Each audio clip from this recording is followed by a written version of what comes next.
Joining us right now is Congresswoman Jasmine Crockett of Texas. Glad to have you on the show. Things got a little funky. Talking about bring the funk on Capitol Hill. You, Congresswoman Summer Lee, Congresswoman Ayanna Pressley, you got these Republicans who are acting a fool, talking about, oh, how oppressed they are as white men, and the things have just been so rough, Congresswoman. They're having a difficult time in this world because the oppression that they're facing. And then you got these commentators out there saying, see, right there. Congresswoman Crockett, she's the problem. That's the problem with these Democrats. They keep using this woke language, and this is why they're going to keep losing. Yeah, so interestingly enough, I was watching commentary from the New Zealand Parliament, and there was a line that really caught me as they're having kind of this struggle as it relates to Indigenous people. And the line was, when you are accustomed to privilege, to then have to deal with equality makes you feel as if you are oppressed. And that line hit me so deep because that's exactly what it is. These are people that have enjoyed privilege their entire lives, whether they want to recognize it or not. And for literally everyone, because I kept saying, where's Byron? Where is Byron? Is Byron about to jump in this? Because I want to see what Byron has to say, because Byron served on the committee as well. But for some reason, Byron wasn't around to debate this particular bill being marked up. And the author of it, Representative Cloud out of Texas, was complaining that right now they are being oppressed. And then there was an issue with Higgins out of Louisiana, where he was arguing that he had been oppressed because Ayanna Pressley asked him to stop misusing the legacy of Martin Luther King and basically honor the wishes of Martin Luther King's family. And he said, see, y'all are trying to oppress me. You're trying to take away my First Amendment right.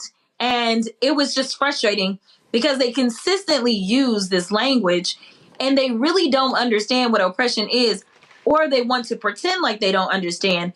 And that's why I needed to make sure I reminded them of what Google has defined oppression as.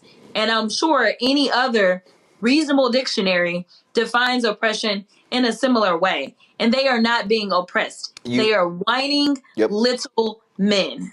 You mentioned New Zealand, of course, Parliament was temporarily shut down. This is what after Maori lawmakers performed a haka, a traditional dance demonstrating the community's anger over you talking about the treatment of indigenous people in that particular bill. Pull the audio up, y'all, real quick. Come on.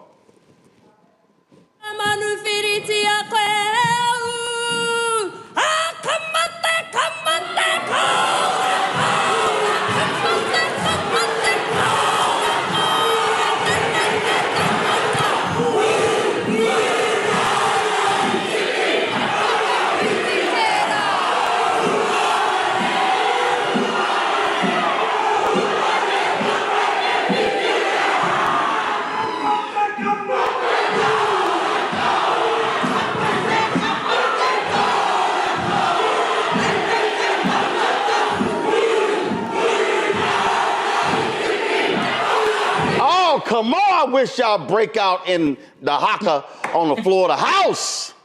I don't necessarily see that happening, but there is this movement of the far right that we're experiencing right now where it's all about whitewashing. It's all about deleting. In fact, again, in that same scenario in New Zealand, they talked about the colonization. And one of the things that I wanted to make clear is that oppression looks like what my ancestors have endured, and they have nothing to reflect upon as it relates to their ancestors being oppressed in any way. If anything, they were the ones that were inflicting the oppression, at least their ancestors were. And that was why I wanted to remind them of that. But that's also why it's so dangerous that they want to delete Black history from our history books, because if you don't know your history, then you're doomed to repeat it. And when you see the likes of, say, a Byron Donalds out there who wants to glorify things such as Jim Crow, it is important that they recognize that there are those Black folk like me, like Rep. Ayanna Pressley, like Rep. Summer Lee, that will not allow them to delete us and delete our pain out of history and then decide to move forward and inflict more pain. This was a study done from researchers at Tufts University School of Arts and Sciences and Harvard Business School, where we're at a point now where whites believe that they are the victims of racism more often than blacks. I talked about this in my book, White Fear, how the browning of America is making white folks lose their minds. I said in this book that we are living, I've been giving these speeches since 2009. And I was saying then, so the last 15 years I've been saying, we are living in this age of white minority resistance. We're living in this age where white Americans feel as if they are being discriminated against, they're being targeted, they're losing opportunities. So you got this DEI thing, you got all this sort of stuff like that. And they have created this hysteria that, oh my God, that their world is crumbling down. And what I keep, and then of course, then you got these Democrats we're spending too much time on identity politics. We're leaving these things behind. So you got Bernie Sanders, you got Chris Murphy, all these people.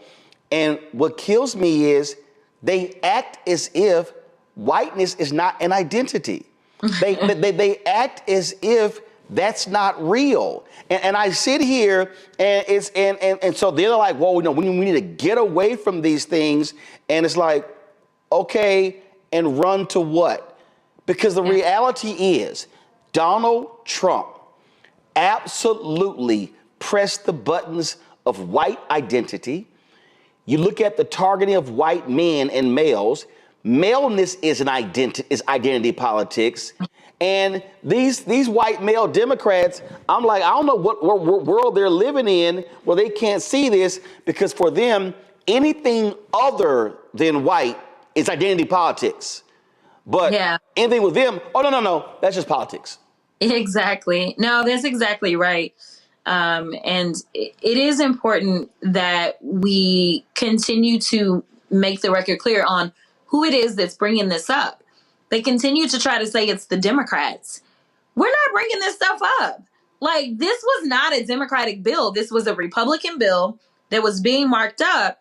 And I have every right to make sure that I challenge any bill that comes into my committee or any bill that comes on the floor. This wasn't us and something we initiated, but it is something that I felt very strongly about responding to and finishing, because it's just a bunch of games. And for those that are cowering and deciding that they are okay with towing the Republican line to where they are going to whitewash us, I have news for you. If you are a Democrat, it has been people of color that have held you down in your seat. That is for sure.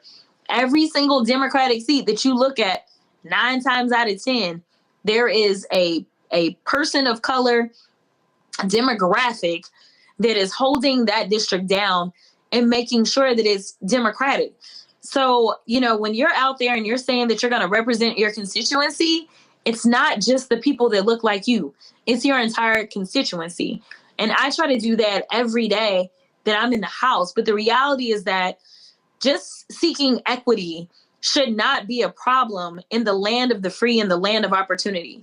Acknowledging that there were wrongs that were done to people like me, to the extent that, yes, I am sitting in Congress. And so, yes, I have made it further than I could say the average Black woman, specifically when it comes to politics, knowing that I'm only the 55th Black woman to ever swear into Congress. But that doesn't mean that there aren't obstacles that exist because of the kind of built-in systemic issues that we have. And you can't start to fix systems if you decide that you're going to ignore that there's a problem. If there's no problem, there's nothing to be fixed. So the fact that they are trying to roll back the hands of time, and they said that this was all because they wanted to make sure that the most qualified people are working in our federal government, and I applaud my coworkers, especially Melanie Stansbury, who made a very good point of pointing out that Donald Trump is definitely not concerned about qualifications. when we look at the people that are being put into position. And I even made the point yesterday, and I said, I can't say that I agree with Senator Scott on anything. I can't say that I agree with Byron Donalds on anything, but I can tell you this. Those two black men are more qualified to serve in some capacity in the Trump administration than the random people that Trump has decided to empower. But one thing is different about them, and is that they're black. And that is what diversity, equity, and inclusion seeks to get rid of, is this idea that if it's white, then it's always right. But to absolutely say, we will at least give a look to somebody who is different. And what they failed to really talk about in that hearing is that diversity is defined the way in that particular bill in such a way that veterans are diverse, in such a way that it's including your sexual orientation, it's including your sex, it's including all these things, but it's not just race. It goes down to your religious background. It's talking about diversity as a whole. And they didn't want to talk about that. So there actually potentially will be a negative impact specifically on our veterans, because a lot of our agencies look at your service as a veteran, and they look at that, and that helps you out when it comes time to earn a position in the federal government. And now they don't even want to do that. And these are people that risk their lives to make sure that we can maintain freedom in this country. Does it frustrate you when these DEI debates and discussions are being held and white women are silent? Because the fact that the numbers don't lie. They benefit the most. White women are the greatest beneficiary of affirmative action, of DEI, of diversity than anybody in America. No, white women. Yeah. When you look at contracts, they say MWBE. If you are a black woman, you go in the black category. If you are Latina, you go in the Latino category. That W should be WW, white women. They are silent. And these Republican white women, these Democratic white women, these independent white women, and they sitting here the ones making all the money from DEI, the corporate jobs, the CEOs, they ain't saying nothing. And that's I keep saying that, they got to be called out. You got to be say, hey, Representative so-and-so, you going to get in this? Hey, Representative so-and-so, you know white women who have city, county, state, federal contracts. That's DEI. Why y'all silent? Yeah. No, you're absolutely right. I didn't have enough time, but that was one of the points that I was going to make, is that white women are the greatest beneficiaries of DEI. And so when you're talking about DEI hires, they always try to use it as a slur against black folk, to be perfectly honest. But the reality is that DEI is a lot deeper than that. That's why I went into all the categories that are classified as diverse. But white women, again, we're not engaged in this debate. This debate, everything that I can remember, and I haven't played it back, it was nothing but the white men on the Republican side that were arguing for this. Now, they all voted for it, for sure, but they did not get engaged in the debate whatsoever on their side of the aisle. Everyone of all backgrounds was engaged in this fight as it relates to the Democrats. I really wish we would focus on the things that could actually bring us together in this country, and the things that would actually solve some of the issues that we really need. Unfortunately, I don't know if the American people just weren't aware or just didn't care, to the extent that we now ended up with a Trump trifecta, where we will end up with more of this in attempt to delete and misuse and water down the legacy of Martin Luther King, and use his words as reasoning and rationale for absolutely eviscerating his legacy. That's what we're dealing with right now, is a bunch of folk that were supported by white supremacists, that have a white supremacist agenda, whether we're talking about the actions that they will bring forth in Project 2025 that we constantly try to warn people about, that people said, well, he said he ain't got nothing to do with that. As of now, I think at least 2 of his nominees were authors of Project 2025.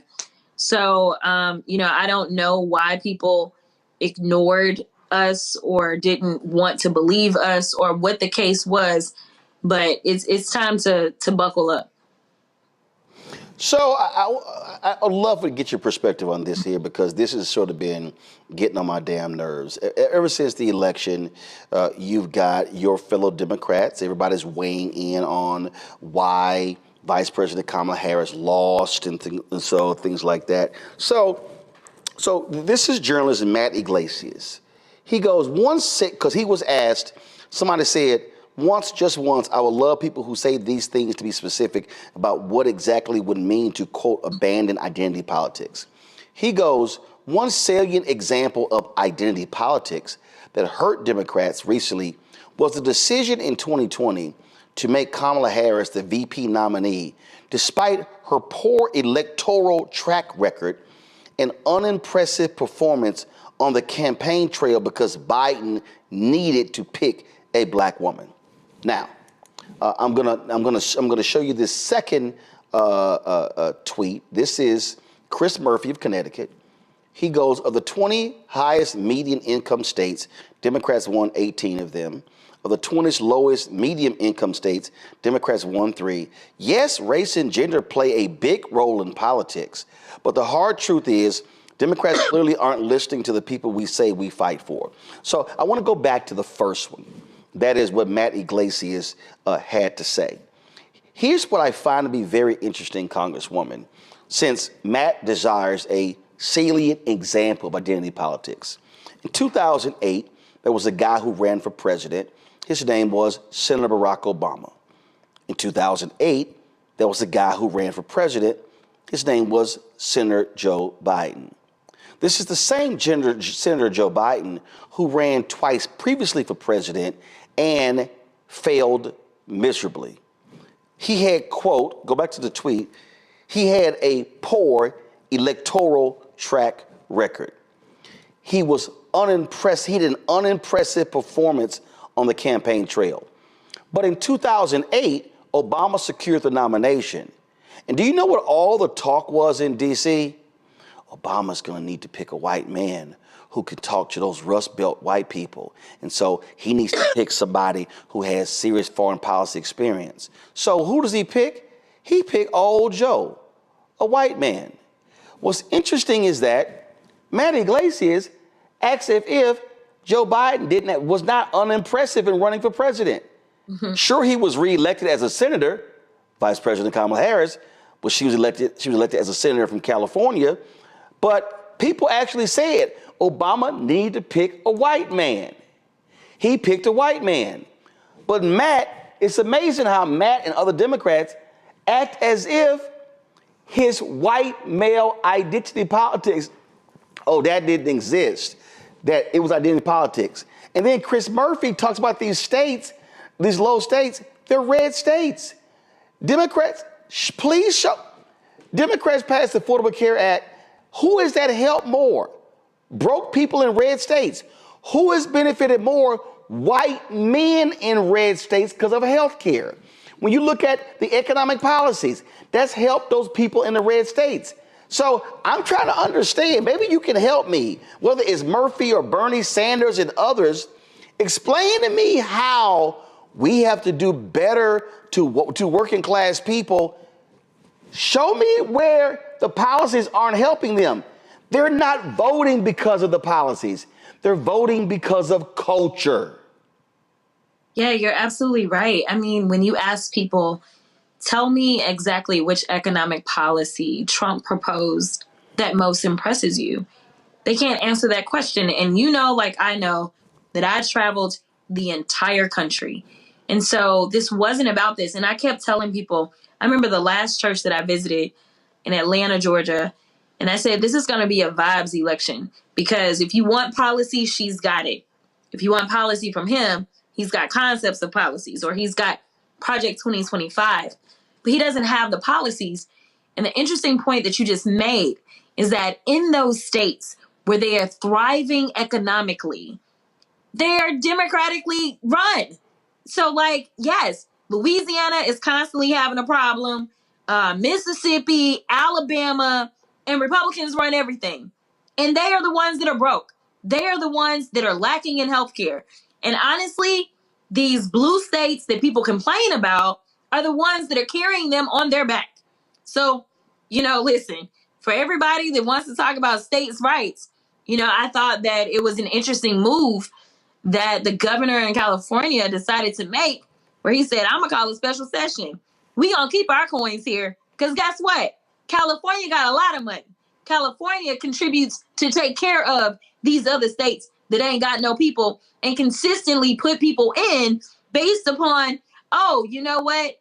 Well, we are the party of religion. No, y'all not. Have you seen the top of your ticket? Have you seen his nominees? I mean, he's got at least 3 people that he nominated that have sexual assault allegations in some way around them, including his own sexual misconduct situation. So no, don't preach to me about religion. And as I try to tell people all the time, if you religion, go to church, but don't try to find it in your politician, because that's not our job. And this is coming from somebody that is the child of a preacher. I will tell you that if I had to assess anything, it is our communication. People don't know what we're doing, number one. So, it's kind of like the fact that people felt as if Trump cared about them when it came down to the stimulus checks. They thought that that was Trump. That was a failure of communication on our part. The fact that people don't truly understand who has the power of the person, how these things work, that is a problem that we have on education. So we've got to do better. And we can't just come out at election time and try to educate people. We've got to consistently educate them. We've got to consistently call them out immediately when things happen.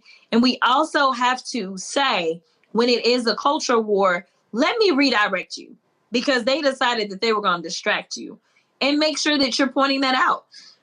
But listen, here's the deal. I consistently heard on the trail, well, he's a businessman and he's strong. Those are the 2 things people would say. They would tell us Democrats are weak, and they felt like he was strong and that he was going to fix whatever pain they were feeling economically because he's rich. He's a businessman.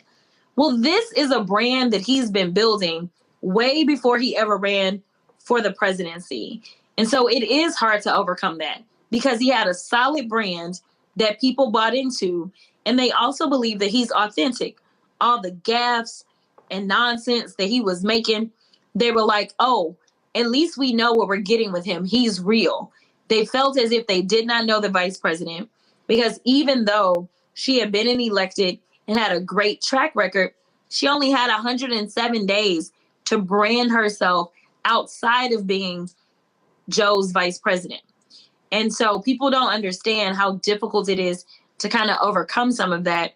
I did hope that with everything that he was doing, that people would say, and with him being very clear about where he was with Roe and that kind of stuff, that people would say, you know what, I got to get out and I got to vote against him.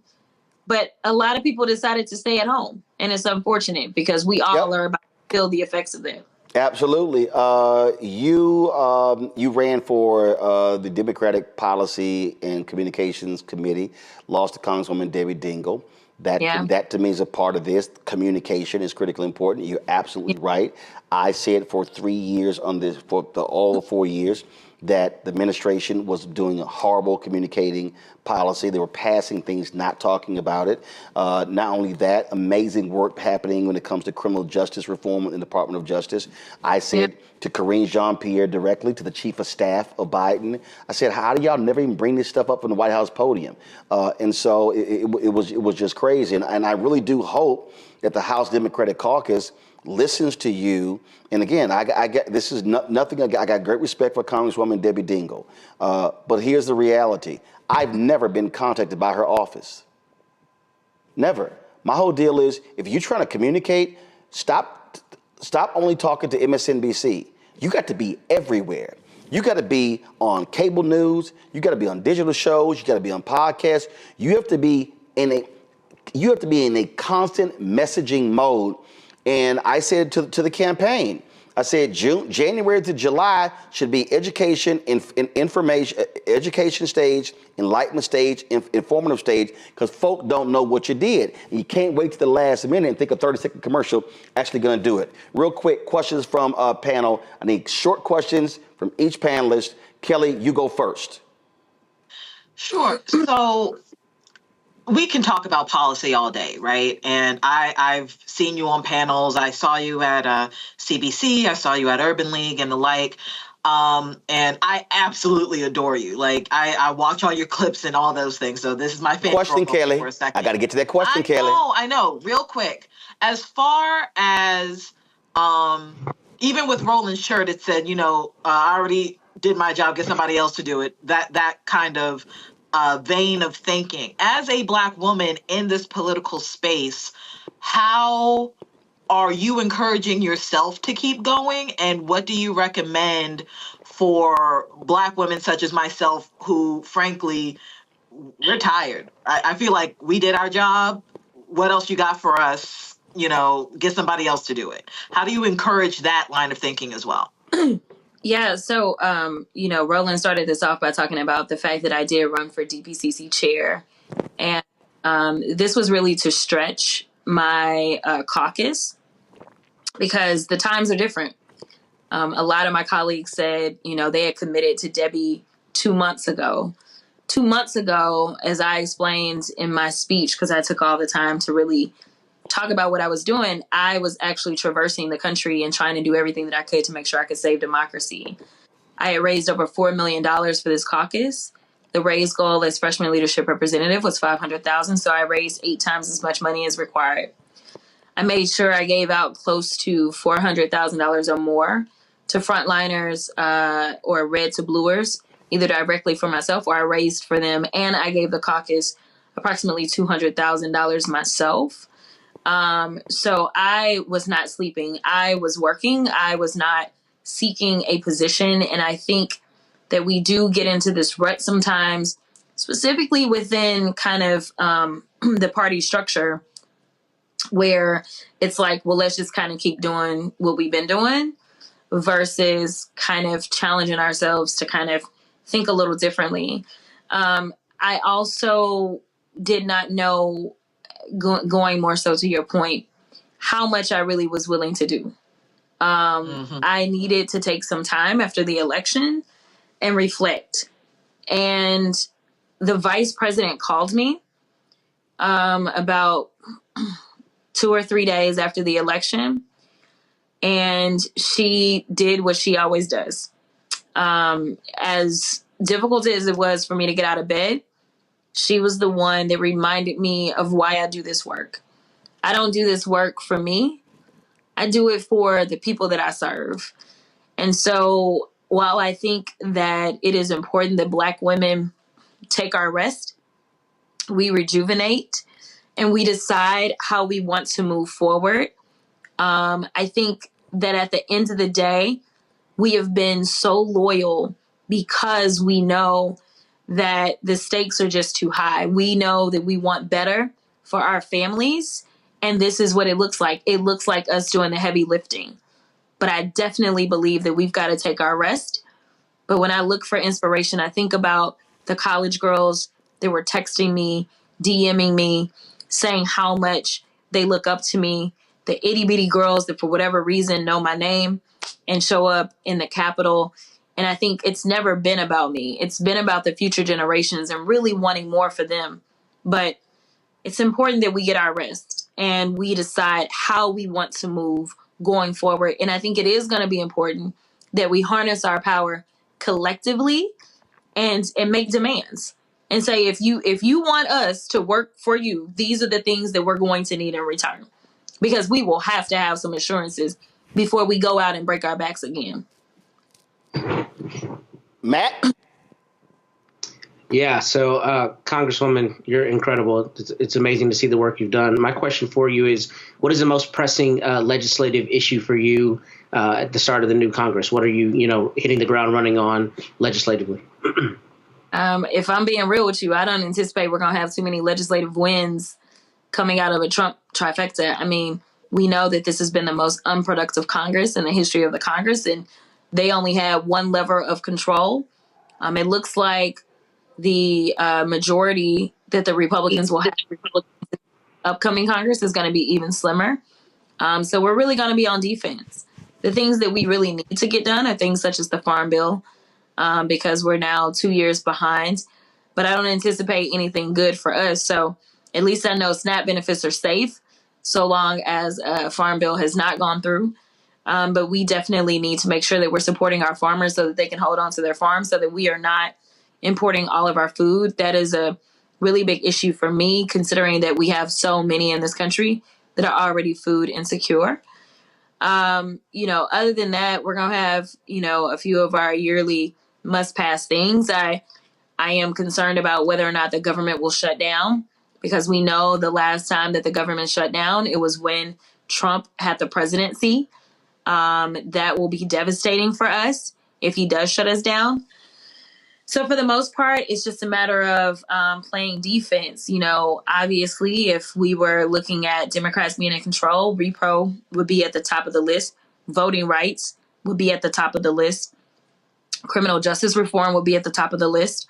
I am hoping that in the lame duck, there is a letter that we're about to send to the president requesting that anyone who is currently incarcerated under the 18-to-1 disparity as it relates to crack cocaine, hoping that the president will commute those sentences so that those that are still sitting there under those disparities, that they can be recalculated to the 1-to-1. That is something that this AG, as it relates to his prosecutions, it was always 1-for-1. So we're hoping that we can do that and get some folk out of prison that have been sitting way too long, and reduce the sentences of others. We know the numbers. We worked with the Sentencing Commission to get the numbers. We know how many how many people would actually come home. So we are about to push it out, and we hope to get the support of the president. I did have an opportunity to sit down with the Attorney General sometime before the election to talk about this being something that I really wanted to push for in the lame duck. So that's really kind of like my one big Hail Mary that I'm trying to make sure we can throw. But that's obviously before January. Come January, it's just going to be defense. Michael. Representative Jasmine Crockett, could you please explain briefly what the Dismantle DEI bill of 2024 is? Because according to USA Today, if it became law, it would effectively close all federal DEI offices and eliminate federal DEI programs. We know that's part of Project 2025. Also, how are these white men on the committee defining the term woke? I hear them use the term woke, but they never define it. Thank you. Yeah. And great job in the committee educating them. Thank you. They definitely don't have a definition of woke. As far as I'm concerned, if it's the opposite of what they want, then they consider it woke. As it relates to the bill, you're absolutely right. So when we start to talk about programs within various schools, whether it's, I was looking at a portion of the bill that talked about kind of how they're encouraging in the healthcare space there to be more diversity. And we obviously already are in a great shortage as it relates to healthcare because of COVID-19. It would remove all funding that would help those that are historically disadvantaged from being able to get funds that would help them to potentially, be able to pursue their education. There was an amendment that specifically was put in by Rep. Pressley that was specifically put in to make sure that HBCUs would not be defunded under this. Oddly enough, it did pass unanimously. So that was thrown in there because theoretically that could happen. Also, there's a provision that prevents someone who's been in any of these offices from transferring to another office. So if you ever worked in a diversity, equity, and inclusion office, then you would be prevented from transferring to another governmental kind of agency. Usually, if something gets shut down, then you have protections that allow you to go and transfer somewhere else. But basically, any funding that in any way is attempting to increase diversity in the federal government, it would be gone, as well as any positions, as well as the data showing us, this is how many, I want to say it was the FBI, how they now have to report the encounters, Right. or at least keep track of the encounters and things like that. It will get rid of all of that. Okay, thank you. All right, then. Well, Congresswoman Crockett, listen, Thanksgiving's coming up. Get some rest. Enjoy the fam. And then, of course, got Christmas happening December. There's work that still can be done. And you're right, come January 20th, we are going to be in a state of war, battling folks who want to dismantle everything. And what I keep telling people, look, focus on that, build locally, and then also focus on 2026, because you can stop that nonsense in 2026 by voting the right way. So get rest, but also we got to stay focused and get to work. Absolutely. Good to see you. Appreciate it. Thanks a lot. Hi, I'm Isaac Hayes III, founder and CEO of Fanbase.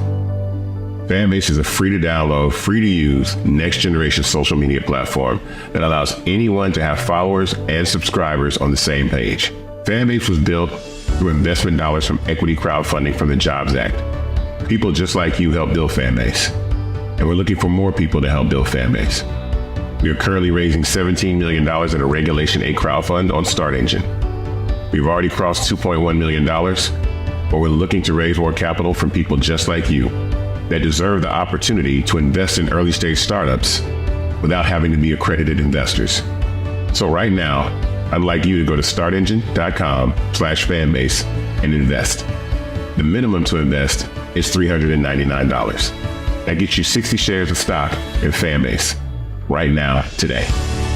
And then use Fanbase to connect with friends, grow your audience, and be you without limits.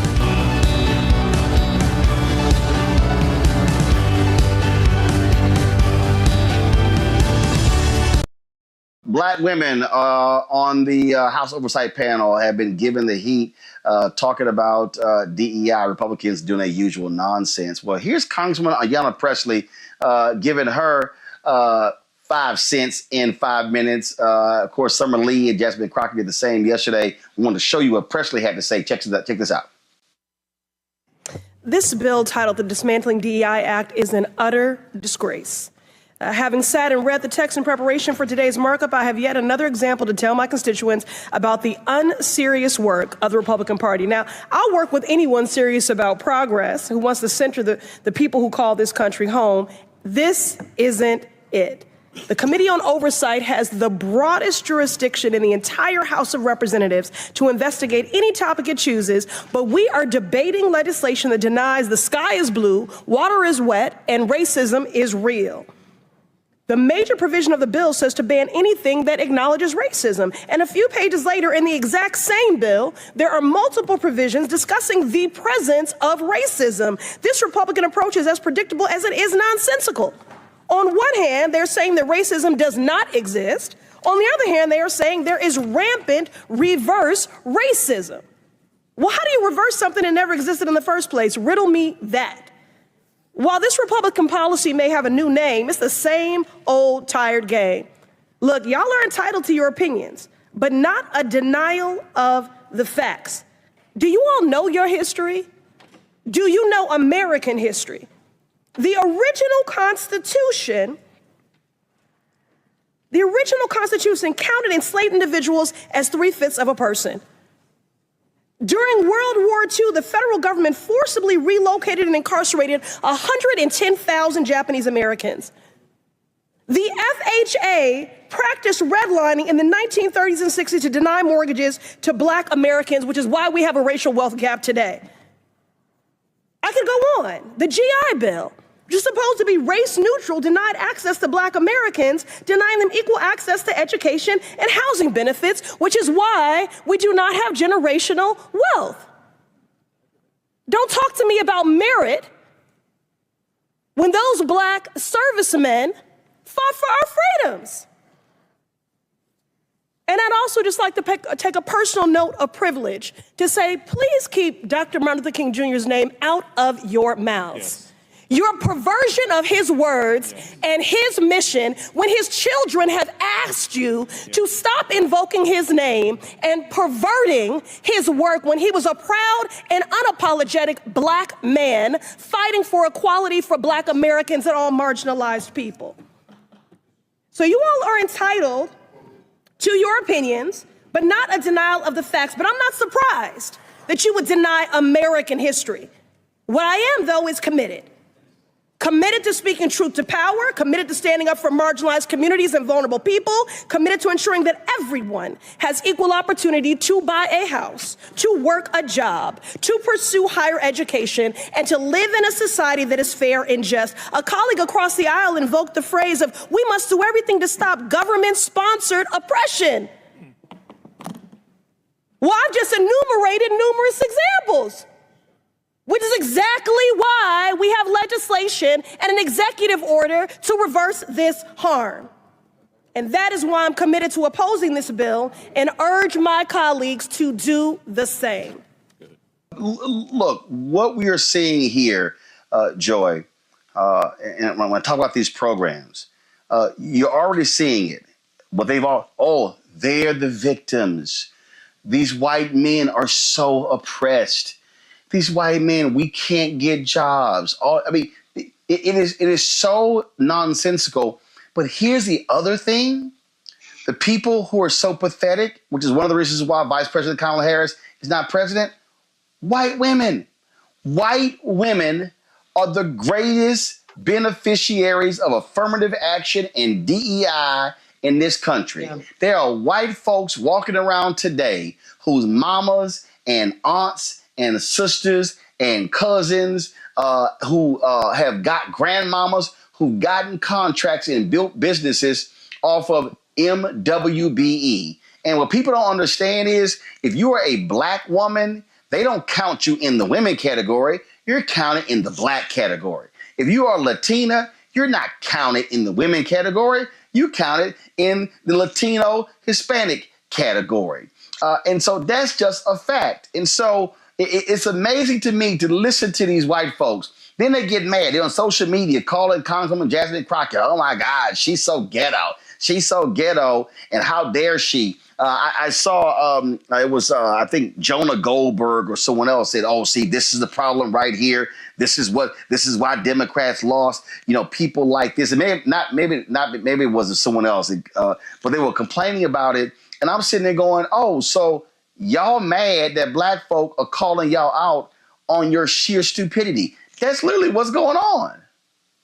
Yeah, I mean, what we love about Jasmine Crockett, what we love about Congresswoman Pressley is they're telling the truth. Look, the fact of the matter is there are white men out there who can't get jobs, right? We know that salaries have been reducing for American workers over decades. This is why we had an agenda with the Biden-Harris and then hopefully the Harris-Walz administrations that would have been working to solve those problems, to restore the American dream. But people's ignorance, their cult following, their, let's face it, racism and misogyny cheated them out of a future in which we all could have shared. We could have seen improvements. Democrats have made mistakes. You're not going to see me defend any of them on tonight. But the fact of the matter is the American people backed the wrong horse. These folks do not care about them. And I don't want to make it just about African Americans, because the fact of the matter is a lot of white people and a lot of women, white women, benefit from these programs. But that's not the narrative we have told. And oftentimes we've made... Hold on, Joy. Let's be real. Joy. Hold on, Joy. No, Joy. We got to be real factual. We got to be factual. Not a lot of white women. When it comes to any MWBE program, the group that has the largest share is the women category, and that category should be WW for white women. You show me construction, you show me any city and state, I'm going to show you where women are getting the most contracts, and that's white women. So when they talk about DEI, DEI ain't nothing but yesterday's global diversity officer. And before that, it was, again, affirmative action programs. DEI ain't nothing but the grandson, the granddaughter of affirmative action. And white women have benefited from DEI. White women in corporate America. White women in law firms. White women in the medical field, in the dental field. And when it comes to these attacks, these white women are silent. Worse, they're not just silent, they're actually voting with the other side. I wish they were silent. It's worse than that. I think that for many of them, they've cast their lots with white men. Some of the things I work in the gender space, a lot of lies that we tell are that, your proximity won't save you. But the fact of the matter is proximity has saved a lot of white women. So they got the saving of the rest of us who fought for equity programs, right? Got them to where they're almost 50% of the workforce, and some workforces even higher than that. They've been the beneficiary of all the DEI and affirmative action. And now they are willing to sink it for the rest of us when it's no longer convenient for them. They are simply not the allies that we wanted them to be. Maybe we didn't even think they were, but they're never going to be the allies that we need them to be. And that's why I won't be walking in the Women's March. And I know many other Black women feel the same, because we just have not seen that level of engagement with them, that level of reciprocity. They took everything and they gave almost nothing back. Well, and I think, listen, all of those speeches, Lauren, were great, but I really wish Congresswomen Crockett, Summer Lee, and Ayanna Pressley had turned to every white woman, on the committee and say, are you going to speak up? Because women like you, y'all have benefited from DEI. Y'all are the beneficiaries of DEI. See, I think what has happened, Lauren, is that when it comes to programs like this, we've let white women off the hook. Typically, it's Black folks who are defending these programs. Nah. We got to call that thing a thing and say, y'all have been benefiting. It's white women walking around who go, we don't benefit from affirmative action. Oh, yes, you do. And so it's time to put folk on Front Street, Lauren. Well, when it comes to Black leadership and Black politics, and some might call it Black misleadership, what we see so often is that we are advocating for a lot of other groups and a lot of other people. We are not really calling out white women, as you just said. We then see press releases from various Black organizations and historic Black civil rights organizations talking about almost every other group except the one that organization says it stands for, African Americans. I can remember a few years ago, I think it was the Urban League that put out a press release with regard to immigration, the Dreamers. Certainly, we've seen several press releases from the NAACP for various other groups, LGBT, et cetera, and so on. And that's all fine if the streets are paved with gold in Black communities and everything's perfect in our communities, but it isn't. And when you're only 13 and 14% of the population, it's really important that your leadership is laser focused on some of the bigger issues that you are dealing with. And obviously, when we talk about any sort of opportunity, when we talk about DEI, opportunities for jobs and wealth building, it's really important in the Black community the leadership stay focused on that, because that wealth building piece was dismantled, obviously, during our first 300 years in this experience of being in the United States. So knowing all of that, the leadership has to be very focused, whether it's the Congressional Black Caucus, whether it's the NAACP, whether it's the Urban League, or anybody else. And it's very hard to find in a world of corporate control leadership that is brave enough to sort of wave off that corporate control and do what is right for the constituency that you're representing. That is a piece that is not working right now with regard to leadership in the Black community. And I think there has to be a major reset with a lot of these groups and I think some members of Congress when it comes to, the question of allyship, because we really have no allies. We don't have a lot of groups that come to us and say, we'll help you out with this thing and we'll put out press releases and we'll make statements and our leaders will center your problems and your experiences.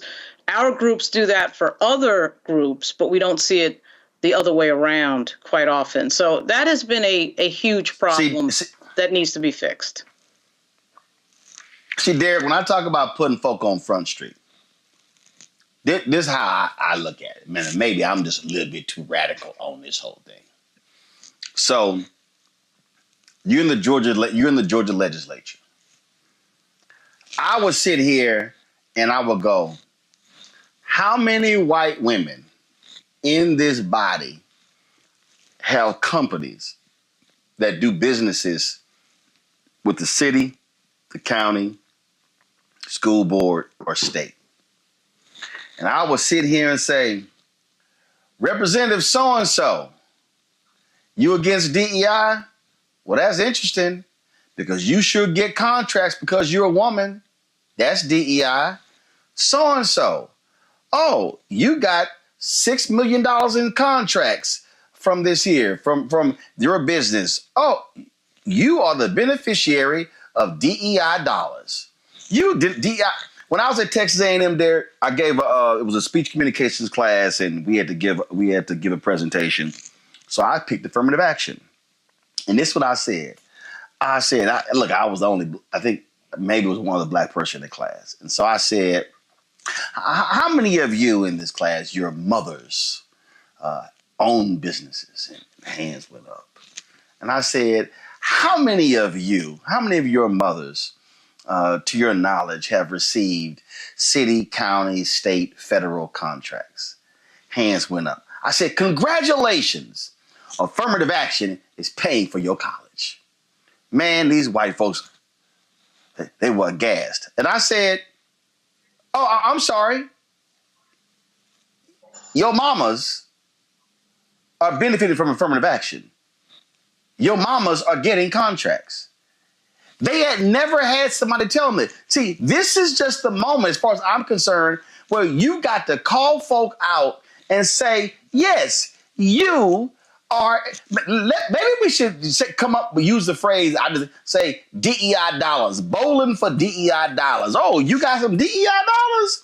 You got some DEI dollars? Oh, you got some DEI dollars. And then use placards and call them out. And then also call out all these women's groups. Matter of fact, I think somebody should, one of these conservative women's groups, go pull a roster and see how many of them have businesses and how do they get contracts and go, man, look at y'all with those DEI dollars. Mm-hmm. To me, that's how you got to fight and call these folk out. You know, Roland, I think all of Trump hires are DEI hires. They're all white men, right? I do agree that we need to call them out. Because here's the thing though, Roland, and I know you're here in Atlanta with us, they don't use the term DEI for them. They use the word legacy, Roland. Your legacy. So you go to Harvard for free because of legacy. You go to Yale for free, your legacy. They don't use the same vernacular. Listen, since last year, Roland, over 30 states have implemented some form of DEI law to either restrict any form of DEI, 30 states. So what do you think is going to happen come January? In fact, 2 days ago, Roland, Trump used the word reparation. He's going to give 3 million white men reparations. He said that's their reparation for those blacks who went to HBCUs. So we do need to call them out, but it requires political courage. Roland, you know as well as I'm in Georgia, the largest black caucus in the United States. What will we do in this manner to do exactly what you just called for us to do? Call folks out, call some of my colleagues who are white women and say, you are receiving dollars. They won't do that, Roland. You know that, and I know that, because they don't want to exercise political courage to get that done. Well, again, I just think that if you want to expose people for their hypocrisy, you got to call them by name. You got to name check them. You got to expose them, and you got to say, "Oh, look at Miss DEI dollars. Oh, she hates DEI, but she gets contracts because she's a woman." Baby, that's called good old affirmative action. I'm just saying that's what maybe should be done. Hi, I'm Isaac Hayes III, founder and CEO of Fanbase. Fanbase is a free to download, free to use, next generation social media platform that allows anyone to have followers and subscribers on the same page. Fanbase was built through investment dollars from equity crowdfunding from the Jobs Act. People just like you help build Fanbase, and we're looking for more people to help build Fanbase. We are currently raising $17 million in a Regulation A crowdfund on StartEngine. We've already crossed $2.1 million, but we're looking to raise more capital from people just like you that deserve the opportunity to invest in early stage startups without having to be accredited investors. So right now, I'd like you to go to startengine.com/fanbase and invest. The minimum to invest is $399. That gets you 60 shares of stock in Fanbase right now, today. And then use Fanbase to connect with friends, grow your audience, and be you without limits.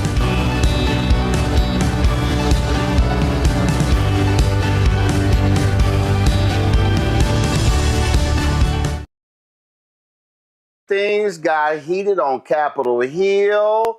Y'all, they were dealing with the issue of DEI. And let me tell you something.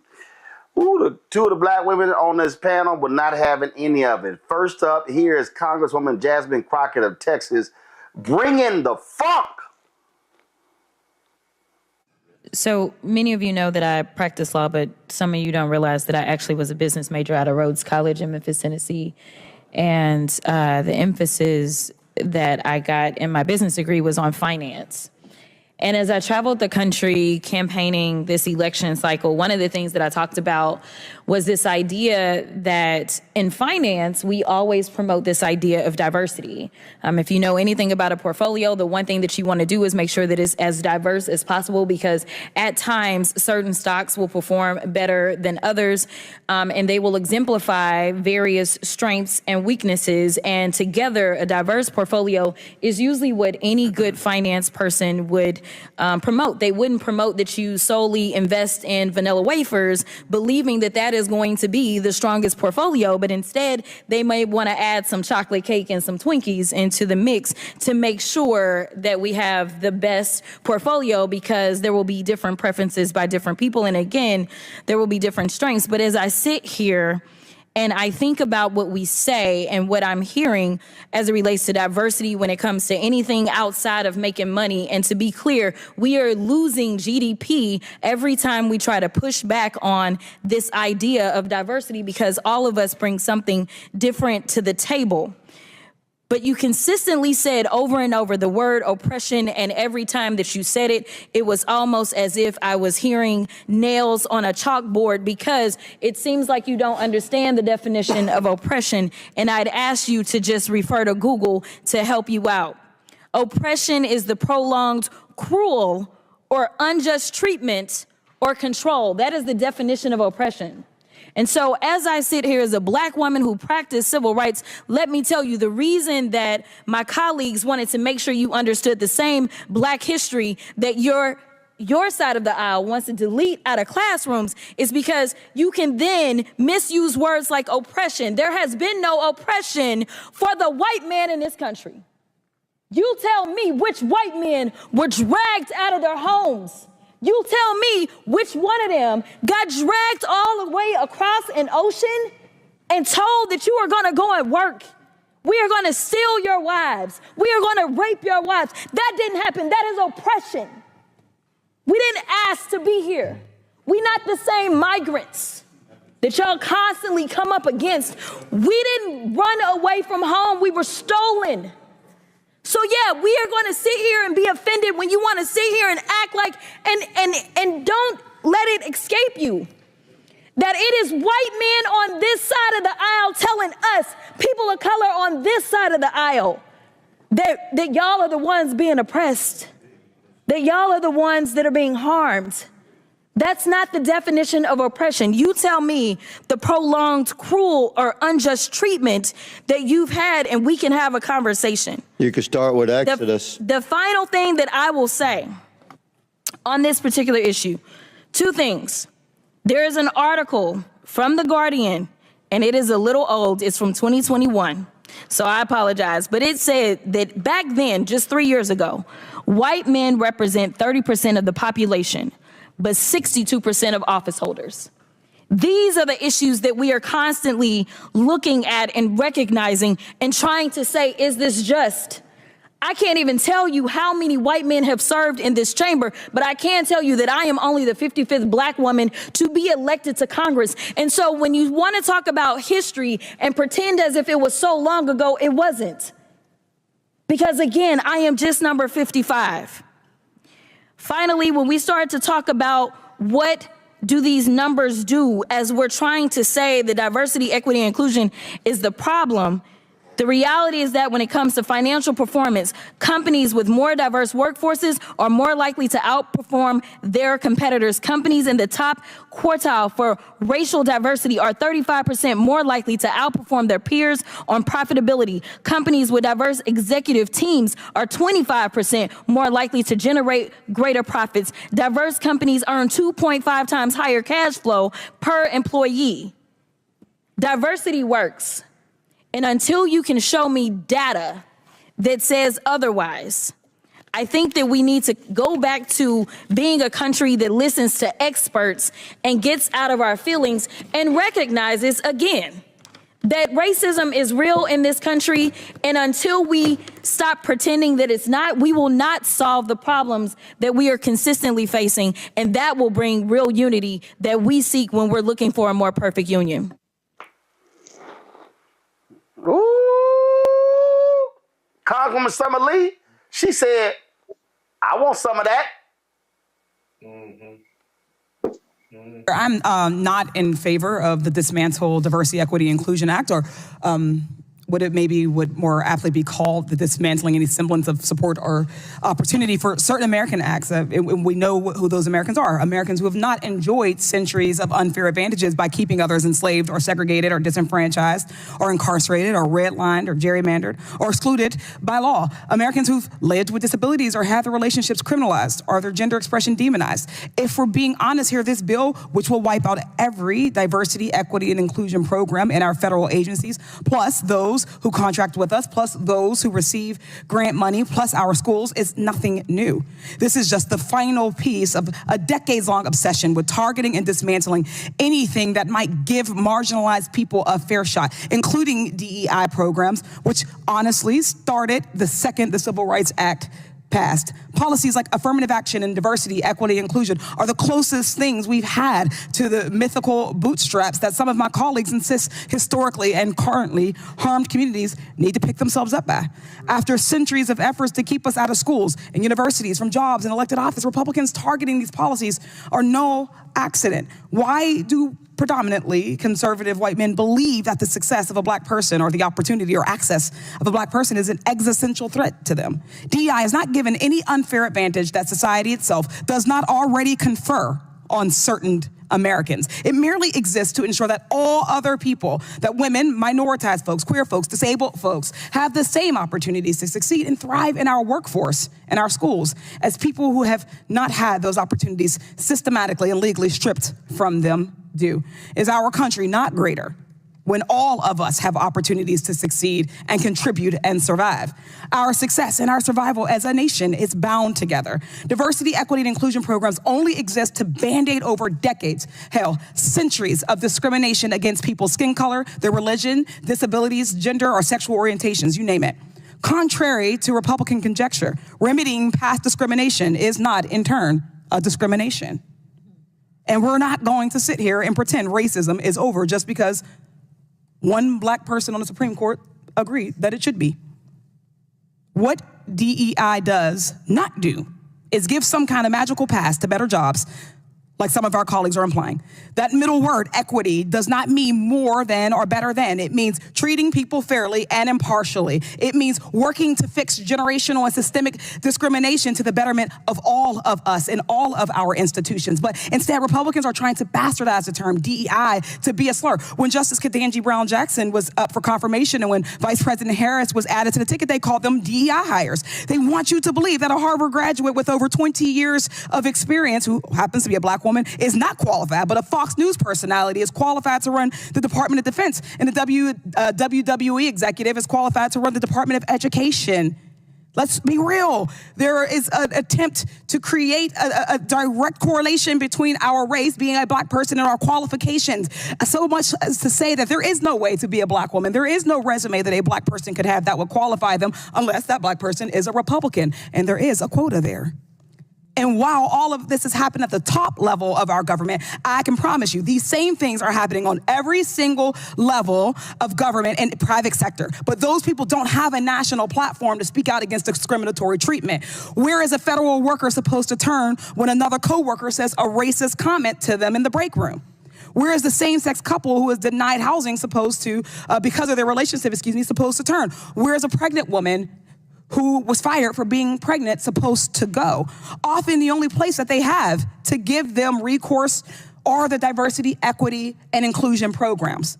These folks just want to do their jobs, serving the American people in an environment that feels safe and supports them. Making work a better, safer environment for some does not mean it automatically is worse for others. And those complaining about DEI training are probably the ones who need it the most. My Republican colleagues have got to stop punching down on already marginalized communities and face their own fears of a level playing field privately. It's shameful. I yield back. See, that's what I'm talking about, Daniel. Why you gotta have black representation in the room. Let me tell you something, man. I wish them sisters had a campaign donation button up when they were speaking. We have to stand up when we see people not just speaking truth to power, but, you know, we cannot continue to allow the types of things that are happening to continue without being vocal. And I think one thing about this group, this platform I'm sharing with you all and with our other speakers is we're seeing this happening in real time. And there was a time in my generation, I'm 45. There was a time in my generation that a lot of us were like, we don't see how they could have did this in 1968, or they wouldn't have hit me like this when I was crossing the Edmund-Pettus. This is our 1968. This is our time to not just sit in the corner idly by. We have too many brilliant minds coming out of Howard and Clark, Atlanta, Morehouse, Spelman, Florida A&M. We can no longer stand idly by while they are doing these under the threat that they're just going to happen. So I actually am not only proud of what those sisters said, I'm not only proud of how they stood there, but I hope they inspired people around them to do the same. Because as you heard the second sister, Ms. Summer Lee, when she mentioned about the qualifications, we're acting as if we haven't been disrespected in the sense of being overqualified. Heck, Michelle Obama was the most decorated, educated, degree-having first lady in the history of our country, yet and still there were questions about her qualifications as a first lady. So when we see these things happening to Vice President Harris or to our sister that sits on the Supreme Court, Justice Brown, we have to step up and stop allowing them to dumb it down and accept it as if it's normal. Gavin.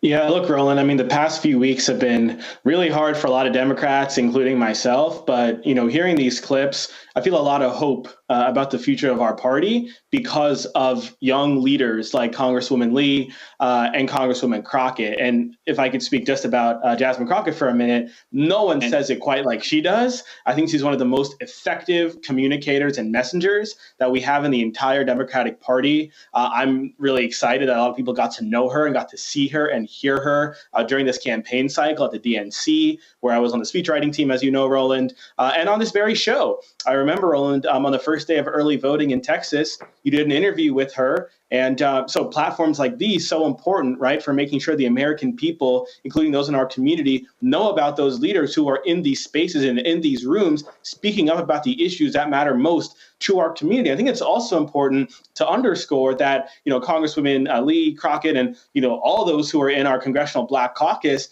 they're not just speaking up about these issues. They're speaking up about the issues that matter most to the American people, whether it's the cost of food, the cost of housing, healthcare access, reproductive freedom. They're on the front lines for so many of these issues that directly impact our communities. And of course, DEI and the attacks that we're seeing are included in that. But our leaders are on the front lines, making sure that our country moves forward on so many issues. And I think with these clips, we're reminded of just how fortunate our community is, and in fact, the American people are, to have representatives, true representatives like Jasmine Crockett and Summer Lee, who are standing up for our community and for the people and against these attacks that MAGA Republicans, again, it's their side that's bringing these attacks, that are talking about DEI and all of this. They're the ones who are bringing these attacks, and there are going to be a lot of them over the next 4 years. But I'm so grateful and I'm excited that we have representatives like Summer Lee and Jasmine Crockett. And I know Jasmine Crockett ran for DPCC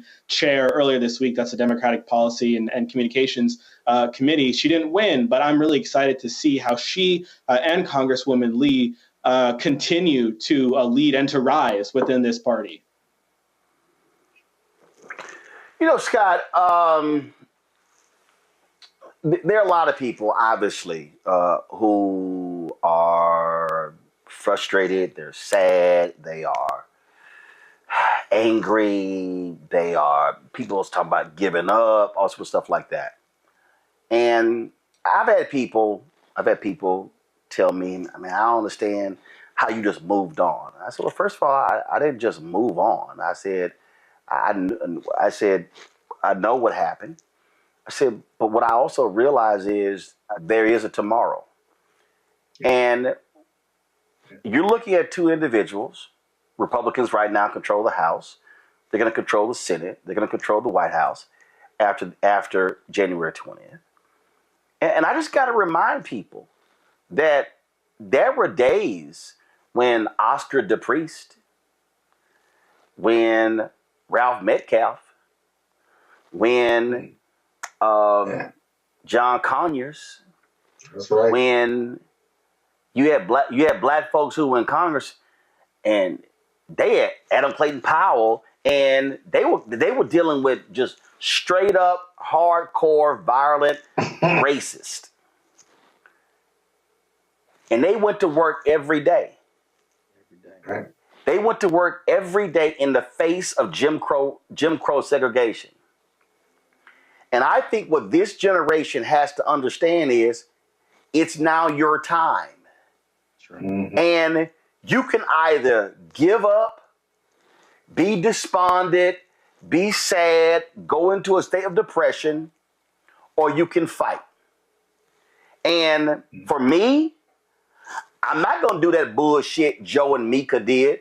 Just go to Mar-a-Lago and let's do a reset. Hell no. My studio is 2 blocks from the White House. I have absolutely no intention on going to the White House for the next 4 years after January 20th. I'm not going to normalize this administration. I'm not going to sit here and play footsie with this administration. But I need folk to understand that, damn it, there is still a fight to be had, because there is still a tomorrow that we must focus on. And that's what these two sisters are doing. Yeah. Roland, I talk to juries for a living at least 3 or 4 times a year. And so when I hear the sisters talk, I'm listening not just for cadence, but substance, eloquence, articulation, and discipline, and no emotion, right? And what bothers me most about those 2 presentations aren't the presentations, but how eloquently they laid out the hypocrisy. And what bothers me is that the hypocrisy that is so clear in both sides of this issue, why it's not resonating with the majority of Americans. that why don't they get it? Or if they get it, they just ignore it. And I'm not talking about just Republicans. I'm talking about independents and Democrats as well. While 50% of America voted for Donald Trump and are endorsing these appointments that are nothing less than embarrassing. I think you're right about, I think about the brothers and sisters, our parents, our grandparents, who fought in the 30s, 40s, 50s, 60s, 70s, and 80s, right? What character or manner of men they were to fight against outright segregation and racial oppression and the Night Riders. I think about your parents who not only on the picket line, but were registering people to vote for the last 30, 40, 50 years, or my dad and Reverend Singleton and Joliet, Illinois, who were foot soldiers for Martin Luther King, and in the face desegregating education institutions, hospitals, and the government. Let me tell you something. Those were the real freedom fighters. We seem like we don't want to fight that much, or there's not that much to fight about. But my father on his deathbed said, we've seen Trump before. We've seen him worse. He talked about Governor Wallace and Bull Connor in Philadelphia. He said, y'all crazy about Trump, but let me tell you something. We've been fighting the same stuff for the last 30, 40, 50 years, or 200 years, if you will. So to the young people and to my generation, load up. We got to ride out. You may not like the fight. You may think that we've gotten past that. But as Professor Glaude says, America's got to face the racism and sexism, misogyny and xenophobia that it is. Not who it wants it to be, not who America wants to be, but who it is. Because this last election showed us who America still is as we try to form this more perfect union. There's a ton more work to do.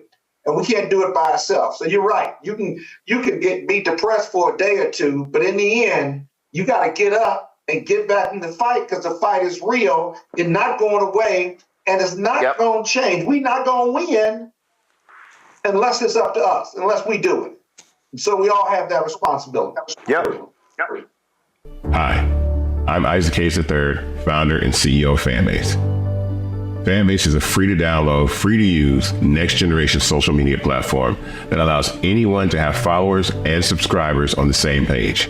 Fanbase was built through investment dollars from equity crowdfunding from the Jobs Act. People just like you help build Fanbase, and we're looking for more people to help build Fanbase. We are currently raising $17 million in a Regulation A crowdfund on StartEngine. We've already crossed $2.1 million, but we're looking to raise more capital from people just like you that deserve the opportunity to invest in early stage startups without having to be accredited investors. So right now, I'd like you to go to startengine.com/fanbase and invest. The minimum to invest is $399. That gets you 60 shares of stock in Fanbase right now, today.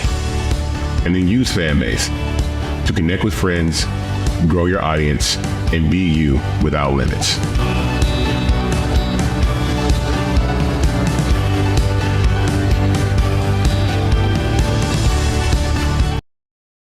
MSNBC's Morning Joe co-host Joe Scarborough and Amika Brzezinski, two of Trump's fiercest critics in the media, told their viewers Monday they had a face-to-face meeting last week with the convicted felon at Mar-a-Lago. They said it was an important opportunity for those who disagree to speak with each other. Joe and I went to Mar-a-Lago to meet personally with President-elect Trump. It was the first time we have seen him in 7 years.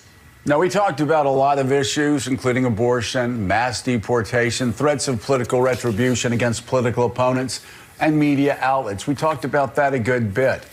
And it's going to come as no surprise to anybody who watches this show, has watched it over the past year or over the past decade, that we didn't see eye to eye on a lot of issues, and we told him so. What we did agree on was to restart communications. My father often spoke with world leaders with whom he and the United States profoundly disagreed. That's a task shared by reporters and commentators alike. We had not spoken to President Trump since March of 2020, other than a personal call Joe made to Trump on the morning after the attempt on his life in Butler, Pennsylvania. In this meeting, President Trump was cheerful, he was upbeat, he seemed interested in finding common ground with Democrats on some of the most divisive issues. And for those asking why we would go speak to the president-elect during such fraught times, especially between us, I guess I would ask back, why wouldn't we?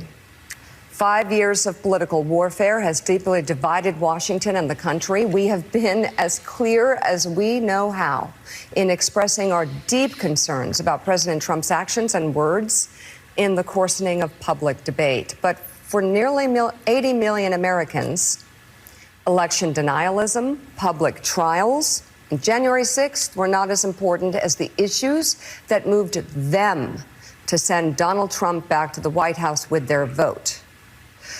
Joe and I realize it's time to do something different. And that starts with not only talking about Donald Trump, but also talking with him.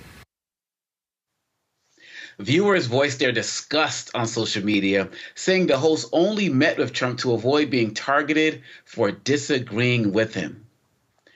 We should also note that Trump was a man who said he knew nothing about Project 2025, for example, but also recently appointed Brendan Carr, chairman of the Federal Communications Commission. He wrote Project 2025's chapter on the FCC. Joy, I bring up that last point because in the work that you do in the spaces that you occupy, I know you're all about coalition building and talking to people who have diverse opinions. You can kind of build something together.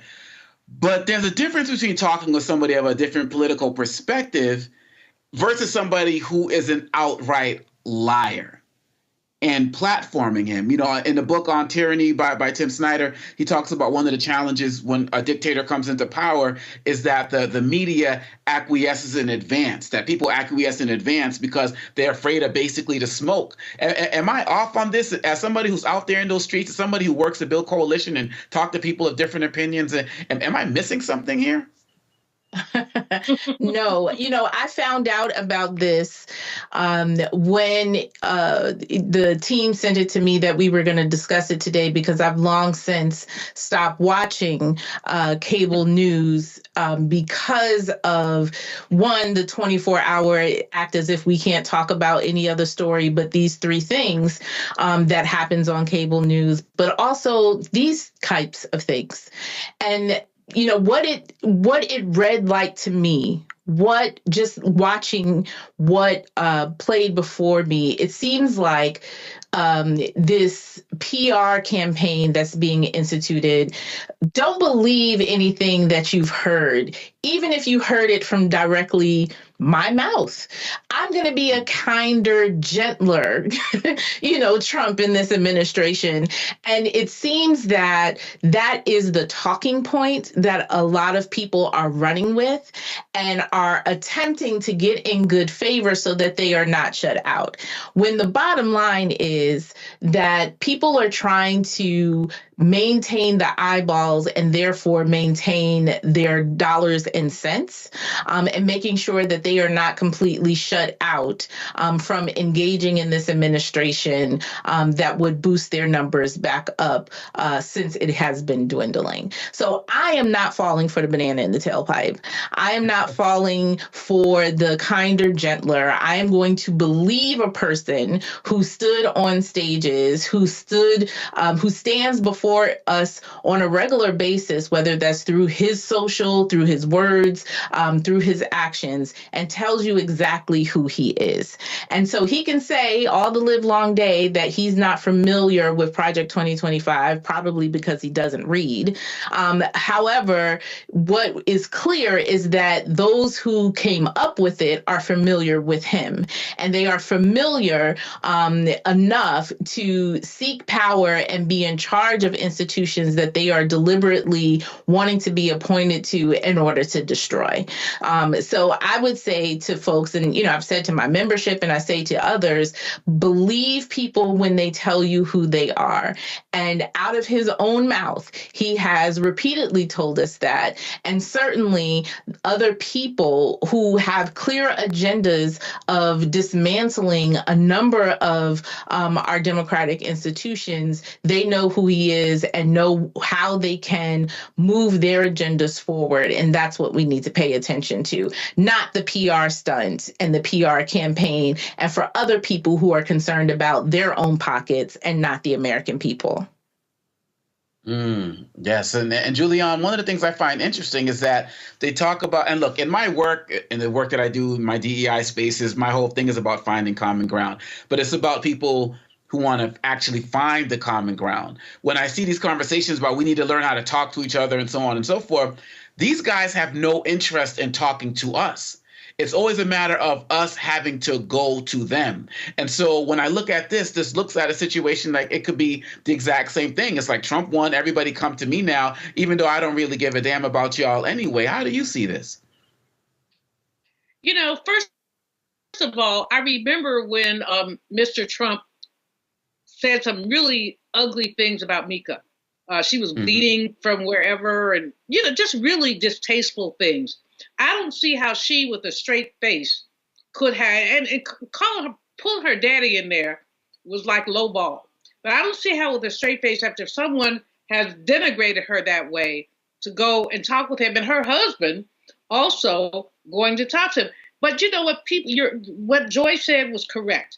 People are trying to make sure that they're not cut out of the access. This is predatory capitalism at its best. What do I mean by that?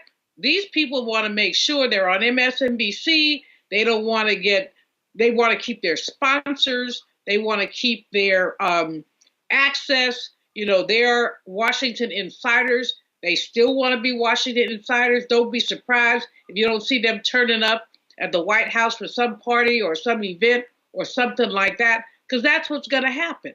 Basically, they are Areva Martin's husband has a word for it, and I forgot it. I was thinking about it when she was talking. But anyway, it's just about basically, for a better word, star effing. But there's a better word. He had a much better word. Ernest Martin. But anyway, the bottom line is they're scurrying for favor. They don't want to be left out. Scarborough has always been kind of more of a centrist. He's not a progressive. Mika a little bit more so. But that's not the point. The point is that what you're seeing is a lot of scrambling. I'll call him 47 because I don't want to call his name. We used to call him 45. Reverend Barbara and I used to call him 45. But 47 has said he's going to get revenge. He's going to get revenge. I got a call from a colleague after we did the State of the Black World Conference here in D.C. on Thursday last week. A brilliant job by Dr. Ron Daniels. And I said, of course, what I always say, with a little economic splice in there. And this sister called me and she says, and she's a Republican. She said, you need to be careful. I said, what? She said, they're watching all y'all. You need to be careful. I said, so what would you have me do? She said, I'm your friend. She was actually, I think she was on a Delta line before mine or after, I don't remember. But she's like, they're watching y'all. And I believe that so they're watching us. This is not going to change my ways or my days. But the fact is that he's promised retribution. He's going to get retribution. There are no firewalls between the Congress, the Senate, the court, and him. So given all that, he pretty much can do whatever he wants to do. And if you are pulling down a few mil at MSNBC, and you used to be a congressperson, you were National Security Advisor's daughter, y'all want to stay in the in crowd. And so the way you're going to stay in the in crowd is to kiss behind. And that's what they've been doing. They've been kissing behind. I think it was a horrible, I think just do you, boo. But I don't think it doesn't give me any confidence in them. And I don't know if it gives any other people, their listeners, their viewers, any confidence in them either. Because what they're basically saying, he could talk about me like a dog, he could do this, he could do that, and I'm going to still go to Mar-a-Lago and kiss his behind. So I hope you like the taste of, you know what, when you kiss in the behind of someone whose diapers spill. That's all I have to say. So, Eljoy, something that you said had me thinking, so many of us are in this kind of, I don't even know how to explain it, this zone where we're so frustrated with the news and so on and so forth. You said that you gave your staff instructions about what they should be doing going forward. So kind of going off of that, what are your instructions in terms of how we should be dealing with situations like this, where we feel like our media networks that some of us may have favored were the face of the resistance or the face of some form of criticism, and they don't seem to do that anymore? We see the Washington Post and the LA Times that decided that they weren't going to endorse a candidate, and people felt like they were falling off as well, and they were acquiescing. What type of advice are you giving to your staff? And in addition to that, what advice would you give for us who are just feeling this sense of hurt by these, what many people are calling betrayals? Yeah. I think it's important for you to invest your time and your eyeballs into institutions that serve you. And for me, these institutions are entertainment institutions. They are, as Dr. Malveaux said, they are part of the system of predatory capitalism. They are trying to maintain eyeballs in order to maintain ad revenue, in order to increase shareholder revenue. That's what they're for. And so once you understand that, then you can detach yourself from this personal connection that we seem to have built with some of the folks that are reporting quote unquote news. I remember a time, my grandmother, and watching news with my grandmother, she watched a particular channel because she trusted the news from that particular person that, they were giving her facts, they were giving her the information. If someone breaks that trust, right? So you then develop this personal relationship. You feel like this person is delivering the news directly to Eljoy, right? That they're thinking of you as they are putting their stories together and having this conversation. For me, that has been broken. There is, I'm taking my eyeballs, I'm taking my support to institutions that are going to serve me in one way and giving me the pure facts, and giving me news and not heavy on their opinion. Before you give me opinion, tell me what happened first. And we see a lot we've become accustomed to this cable news piece that we're in, where people are just giving you their opinion on things before they actually give you what happened, what the facts are. And so with that, I'm divesting from those institutions and instead investing in local news, in community news, in, NPR and sort of the other places that can give me, and I don't want just an echo chamber. Let me, make sure that people understand that, because I read from 36 different sources every morning for my 2 hours in reading news. I read from 36 different sources, some that are more progressive leaning, some that are more conservative leaning, just to understand what is happening all across the country.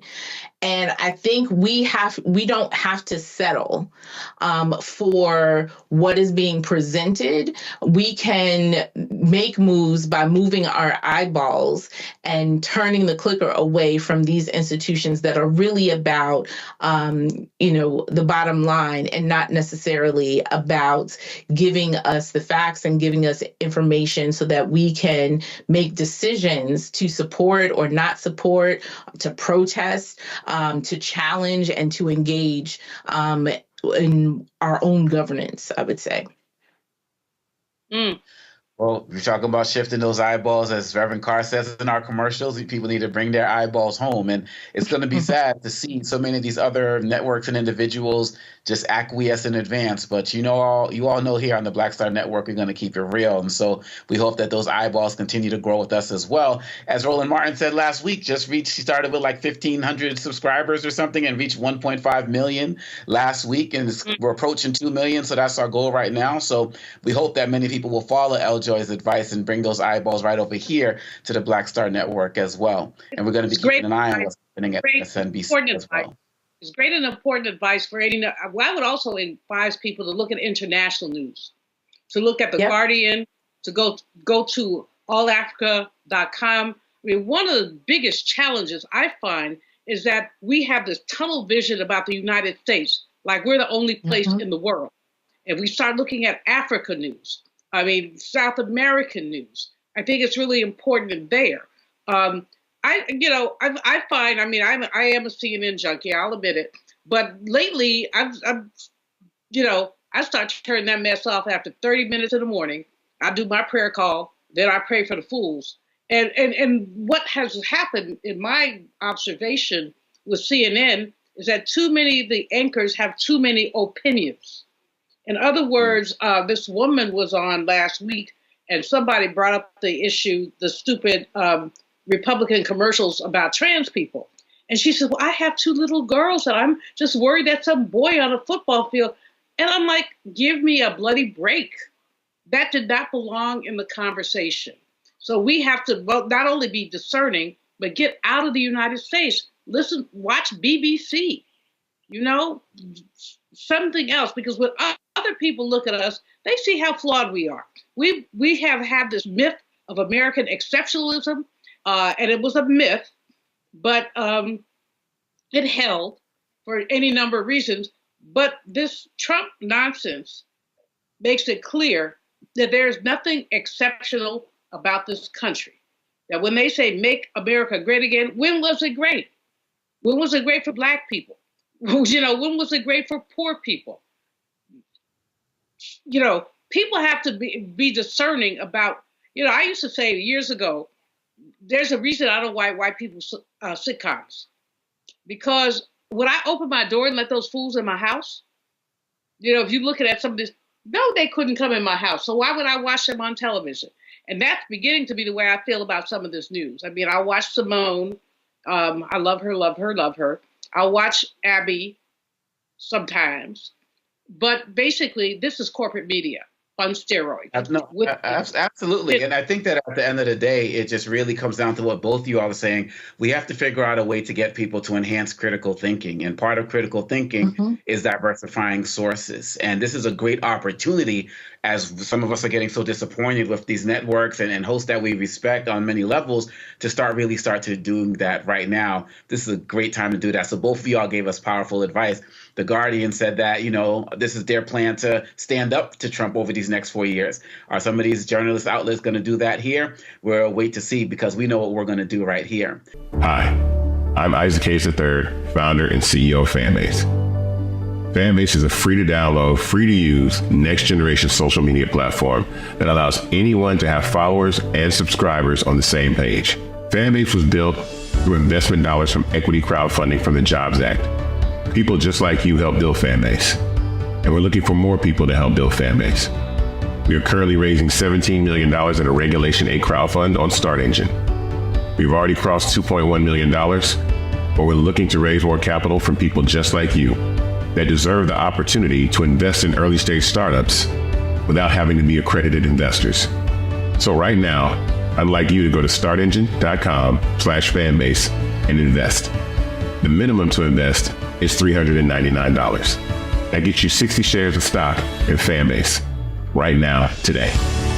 And then use Fanbase to connect with friends, grow your audience, and be you without limits.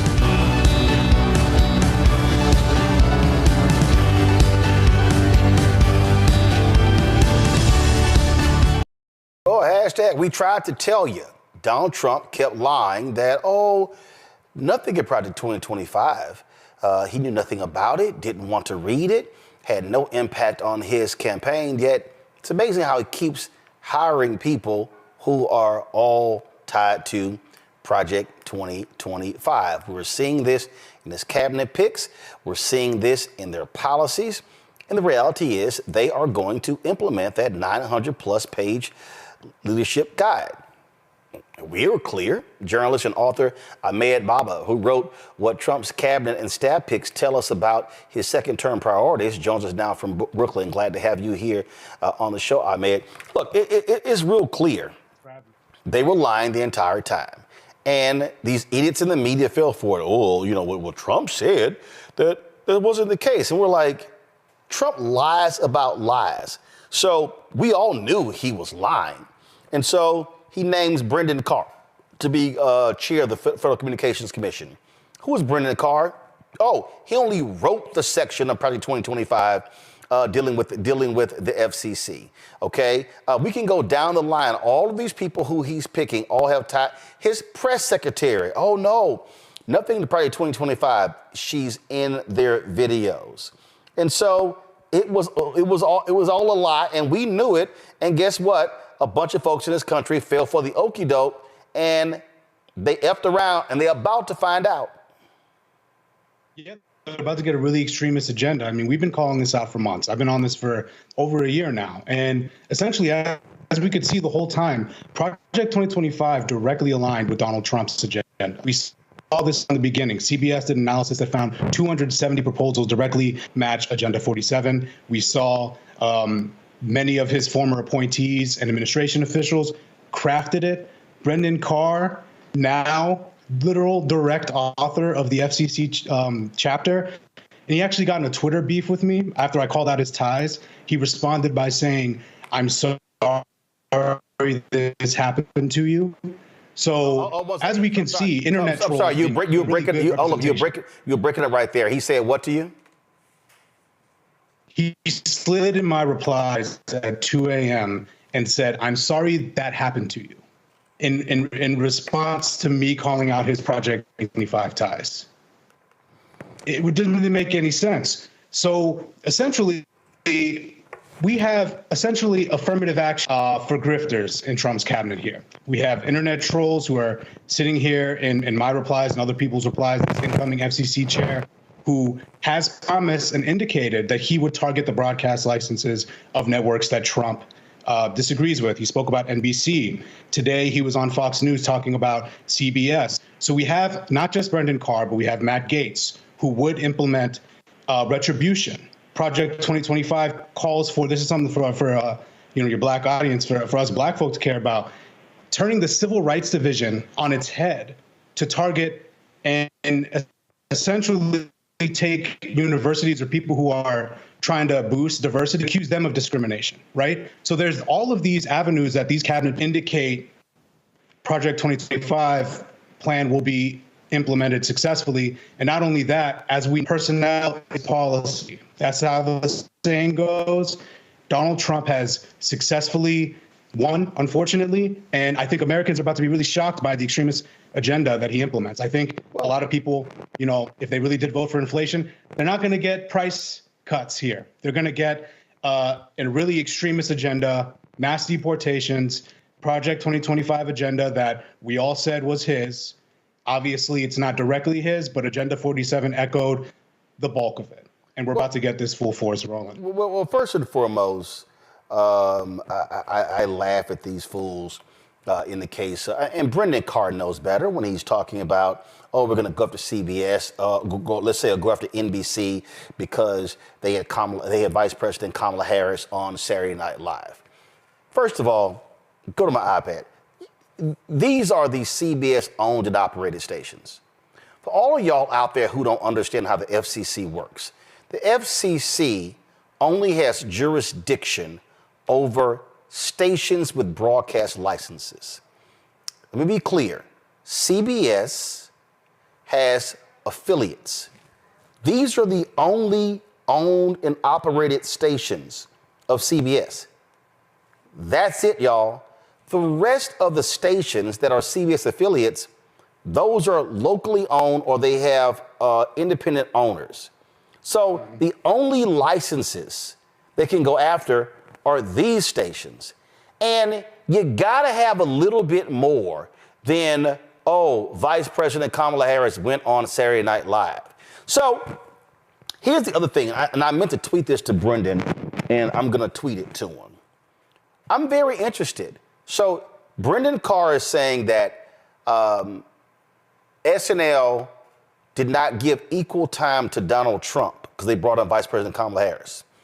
Okay, is Brendan Carr, and this is where progressives need to be a lot more, to me, guerrilla-minded. Salem Broadcasting.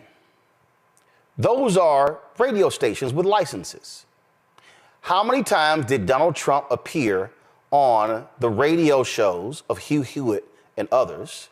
And why didn't those stations give Vice President Kamala Harris equal time? See, Brendan, if y'all want to play this game, we can play this game. We can go after Sinclair Television and their content as well, because those are FCC licenses. Now, if they want to play that game, on that. Sure. Now, again, because he's basing the SNL thing on equal time, okay, we can do the equal time conversation. Let's go. Yeah, and the thing about Sinclair Broadcasting, they see Brendan Carr as a facilitator to this. You're calling out the hypocrisy perfectly. And unfortunately, at this point, they don't care, right? They don't really, there's no ideological consistency. It's just getting their way. So one of the things he's going to potentially do is roll back more regulations that was preventing Sinclair from having more of a monopoly on local stations. So we could see more disinformation proliferated at the local level. And when it comes to CBS and these other networks, although, like, for example, MSNBC doesn't have a license, but their parent company does run some local broadcasting stations, right? So what we could see is it used more as a threat to kind of push people to toe the line. We've seen a little bit of that in recent days, people trying to curry favor with Trump, trying to change their messaging. So we're seeing the threat be enough to change the tone and tenor of some coverage. So that's what we're seeing on the FCC side. And these other cabinet picks, it's just so absurd. I mean, we had Steve Bannon, we had Matt Walsh, we had people who were openly saying right after he won that Project 2025 along, and it vindicated people like me and you, Roland, who've been out here warning about this for a really long time. And although some of this will get tied up in the courts, and there's various things that he might not be able to do on day one, like, for example, Biden is rolled back or actually implemented a rule to make it harder for Trump to essentially target civil servants. But again, he has executive power. He can roll that back. So we're just going to have to see. The guardrails are going to be tested here once again.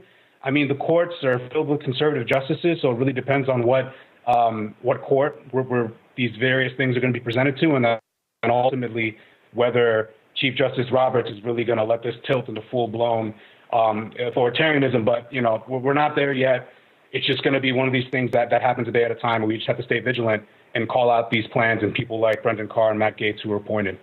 Well, and look, then the reality is, look, folks, okay, they voted for it, and they're going to get it. And so the 70 million people out there who they're about to whack when it comes to food stamps, when it comes to subsidies, the people out there who are going to get whacked, who are going to get deported, all of these different people. And so, and like I saw one story of a guy was like, oh, yeah, I know I might get deported, but I still love Trump. Okay.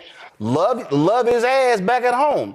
These folks, see, I love all these people. It reminded me of, again, 2016, when people were like, oh, I voted for Trump, but I hope I don't lose my Affordable Care Act. Well, dumbass, that's who you voted for. So, and I'm telling you right now, okay, if Trump and the Republicans try to come in here and get rid of the Affordable Care Act, it's going to be a bunch of crying white people, a bunch of crying broke white people in Mississippi, Alabama, Georgia, Florida, Tennessee, South Carolina, North Carolina, Arkansas, especially white men whose lives were changed because of the Affordable Care Act. But y'all want to play games? Go right ahead. Yeah, I mean, what we're going to see here is overreach, right? Trump thinks he has a mandate on his extremist agenda, but as we see, Roland, me and you, we know all these plans, but the average American, a lot of them are tuned out. They don't know the exact details of what Donald Trump is about to pursue. They think, tough guy, economy, lower prices. That's maybe what they thought when they went in the voting booth. But tariffs and a lot of these policies are going to hit, like you said, some of these vulnerable people in red states that Trump considers his base. And by then it's too late. We've elected the guy. And I think one of the silver linings, which is unfortunate because a lot of people are going to get really hurt by this, especially migrants. And I think as Trump overreaches, I mean, we look today, Mike Johnson and their new they're thinking about putting a rule in to prevent the new transgender member of Congress from using, a woman's bathroom. They're focused on these extremist issues that is going to backfire, right? Like Trump can't cancel the midterms as much as we've called him an authoritarian, but he's still in the wannabe stage, right? It takes time. It takes chipping away. With this extremist agenda being implemented, I suspect it's going to backfire heavily. Like I really think when people start to struggle because he went all in on his agenda when he thought that he was he really is misinterpreting this as a broad mandate of all of MAGA extremism. And I think this could cost them the midterms. And then hopefully we have that legislative check. And then going into 2028, we can have some kind of figure in here because he can't run again. I mean, he might try, but constitutionally, I'm not on the whole Trump third term vibe. I really think that this is going to be a hard 4 years.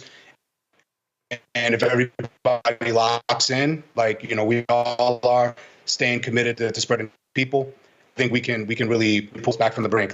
Maybe I'm just being optimistic. I don't know where you stand on it. All right, then. Well, we shall certainly see. And again, I keep telling y'all, for all these people who voted for him, all I'm going to play for the next 4 years is Scarface's No Tears. I don't want to hear whining or crying because this is what you chose to do. We appreciate it. Thanks a lot. Thanks for having me, Roland. Folks, on my panel, Dr. Mustafa Santiago Ali, former senior advisor for environmental justice at the EPA. Joining us from D.C., Dr. Larry Walker, assistant professor at University of Central Florida out of Orlando. Benjamin Dixon, pastor, political commentator out of Atlanta. Glad to have all three of you here. I'm being very serious, Larry. All I'm going to do is play No Tears. I don't want to hear it. I don't want to hear any whining, complaining, crying.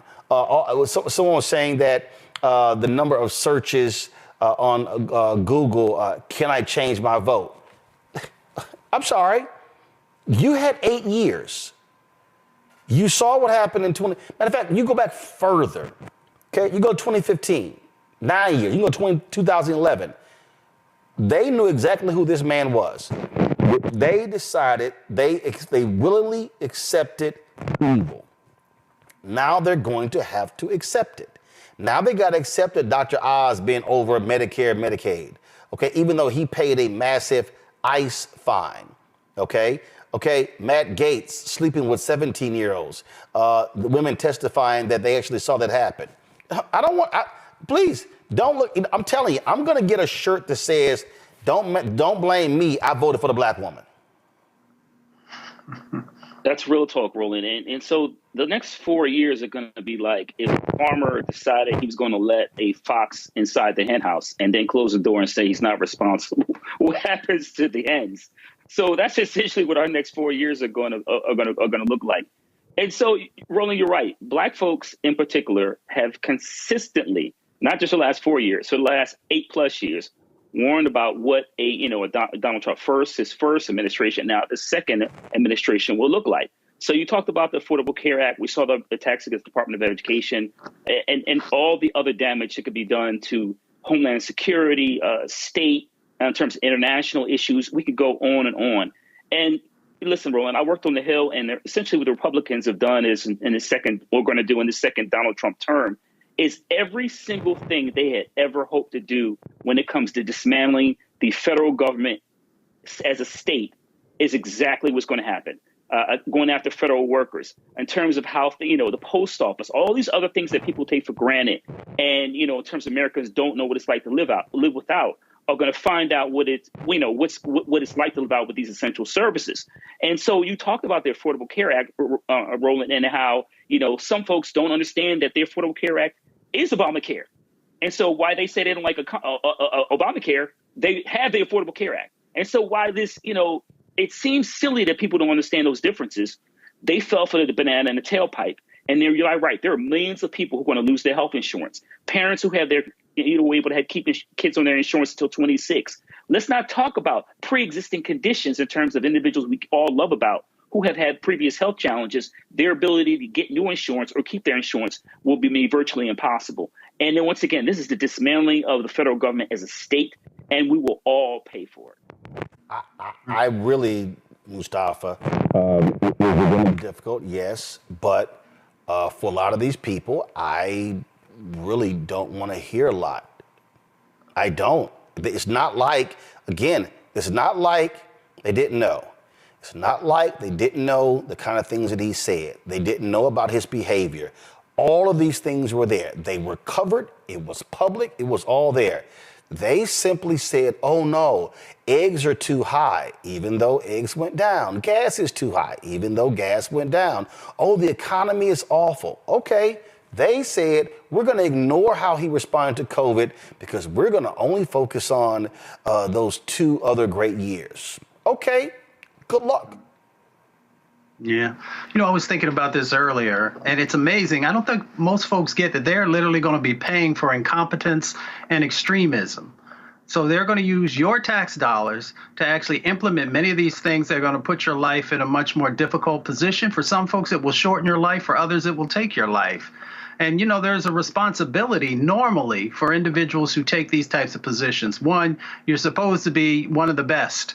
If you're going to lead, whether it is HUD or EPA or HHS or a number of different places. The other part is that you are supposed to care about the community and you're supposed to take civil servants seriously in this space. But now you're going to have folks who, whether you believe in wanting to have clean air or clean water, that is going to become much more difficult. When we look at, as Brother Larry just talked about, around healthcare, for those of us who have been fighting for criminal justice reform, we now know that that's going to be much more difficult. For voting rights, all these different types of things, you are literally paying for these things to be dismantled and deconstructed. So I hope you get what you had hoped for, because now you're paying for it in so many different ways, in both your health and the future of your children, and in relationship to your positioning inside of this society. Ben. One of my concerns, Roland, is the power of MAGA, the misinformation machine, to turn the minds of these people. I've seen people in person who literally embrace the destruction.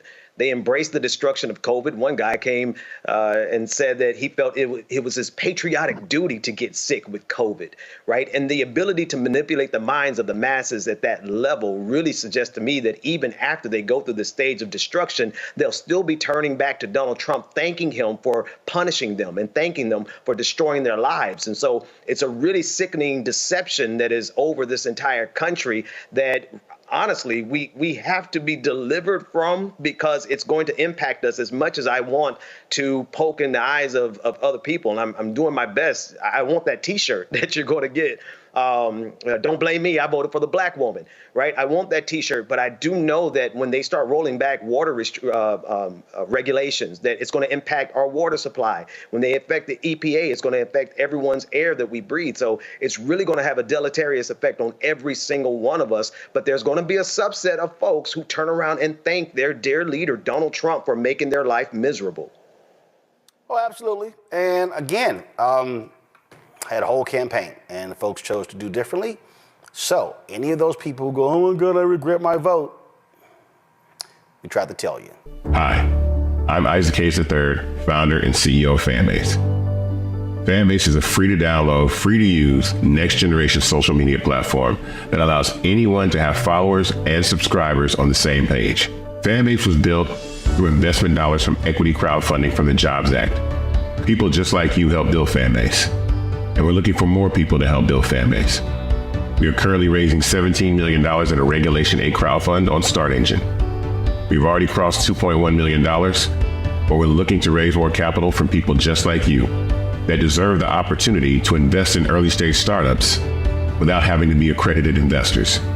So right now, I'd like you to go to startengine.com/fanbase and invest. The minimum to invest is $399. That gets you 60 shares of stock in Fanbase right now, today. And then use Fanbase to connect with friends, grow your audience, and be you without limits.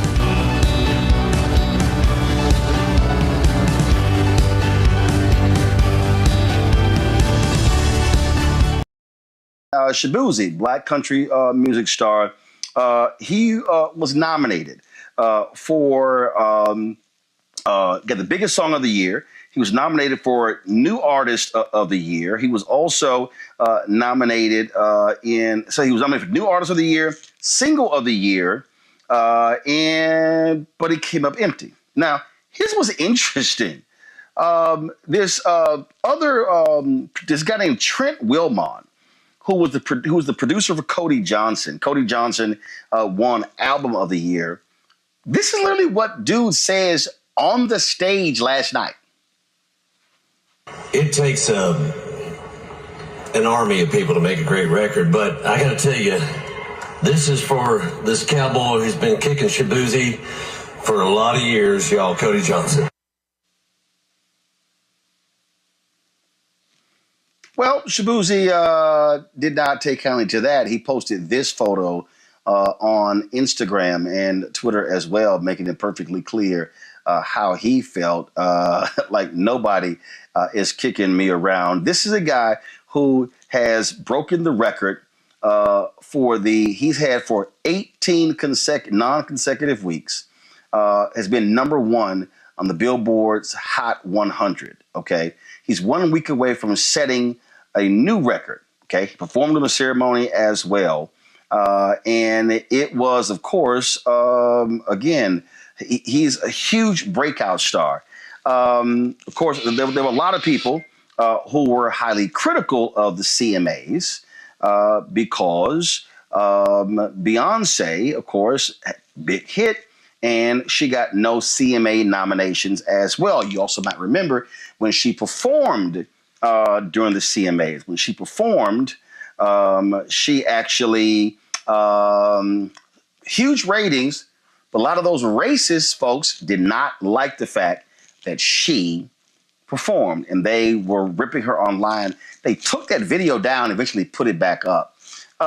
It's got to be insane, Joy, to have a record-breaking year where you come on the scene and you take it by storm, and you have the hottest record, and you don't even win New Artist of the Year.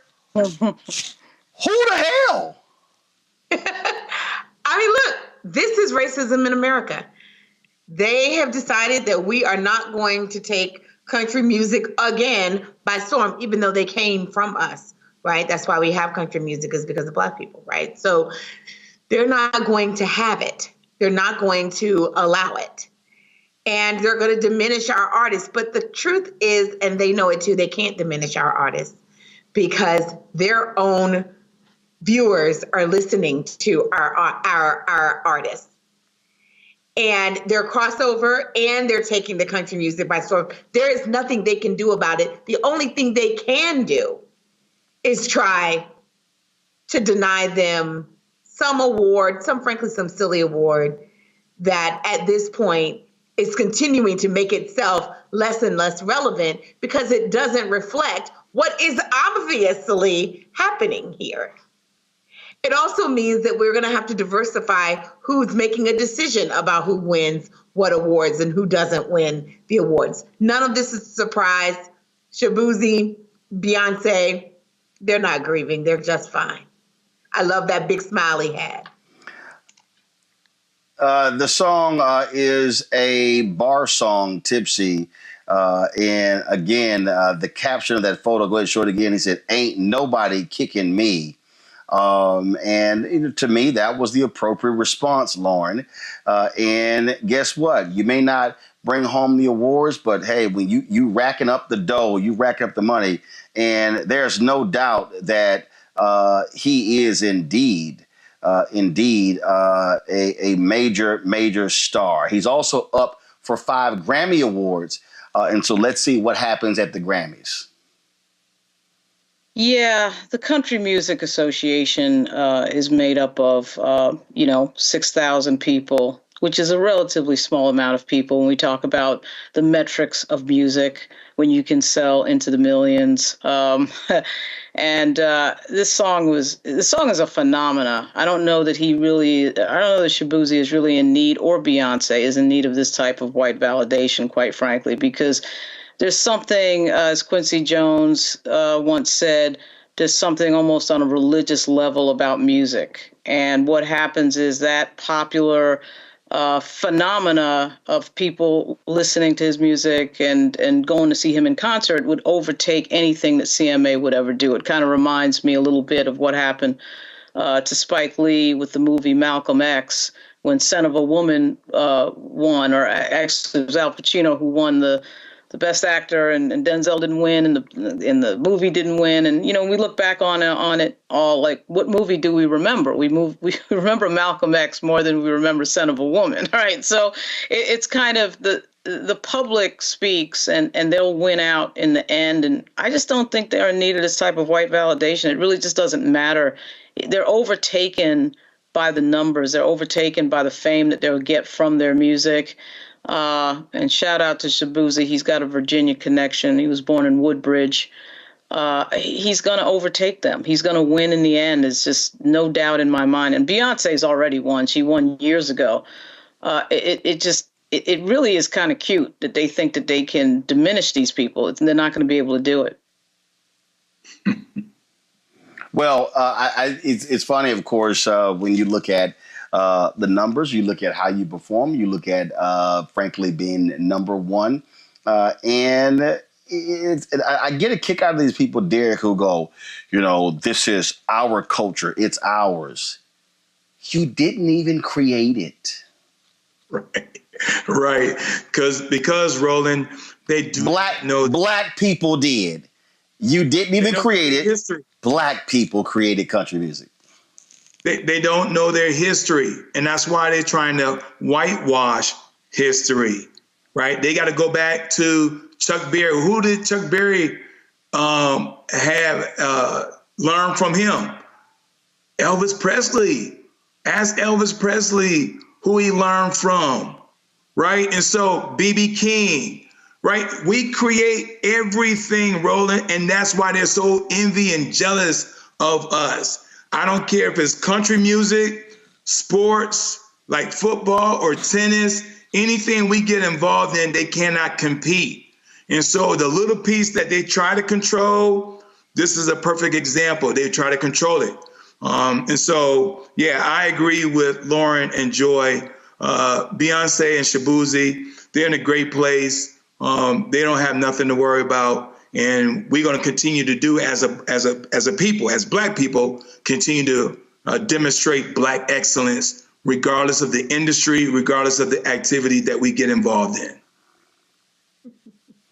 Well, I think it would be absolutely hilarious for Shaboozey to go to the Grammys and clean up big time, and then sit here and go, "Hey, CMA, how you like me now?" And also I love the new generation of Black country stars that are coming up. And here's the deal. Bottom line is, white folks don't own country music. They don't own it. And Lil Nas also showed Shaboozey some love, because remember, they were not happy when his song blew up and took over and dominated the charts as well. And so, to me, that's where you always get the last laugh, when they start talking trash and you go, "Look at the charts. Look at the charts. Look at the charts." All right.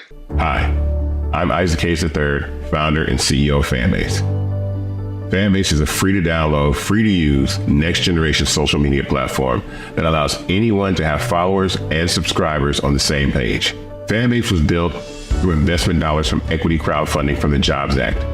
People just like you help build Fanbase, and we're looking for more people to help build Fanbase. We are currently raising $17 million in a Regulation A crowdfund on StartEngine. We've already crossed $2.1 million, or we're looking to raise more capital from people just like you that deserve the opportunity to invest in early stage startups without having to be accredited investors. So right now, I'd like you to go to startengine.com/fanbase and invest. The minimum to invest is $399. That gets you 60 shares of stock in Fanbase right now, today. And then use Fanbase to connect with friends, grow your audience, and be you without limits.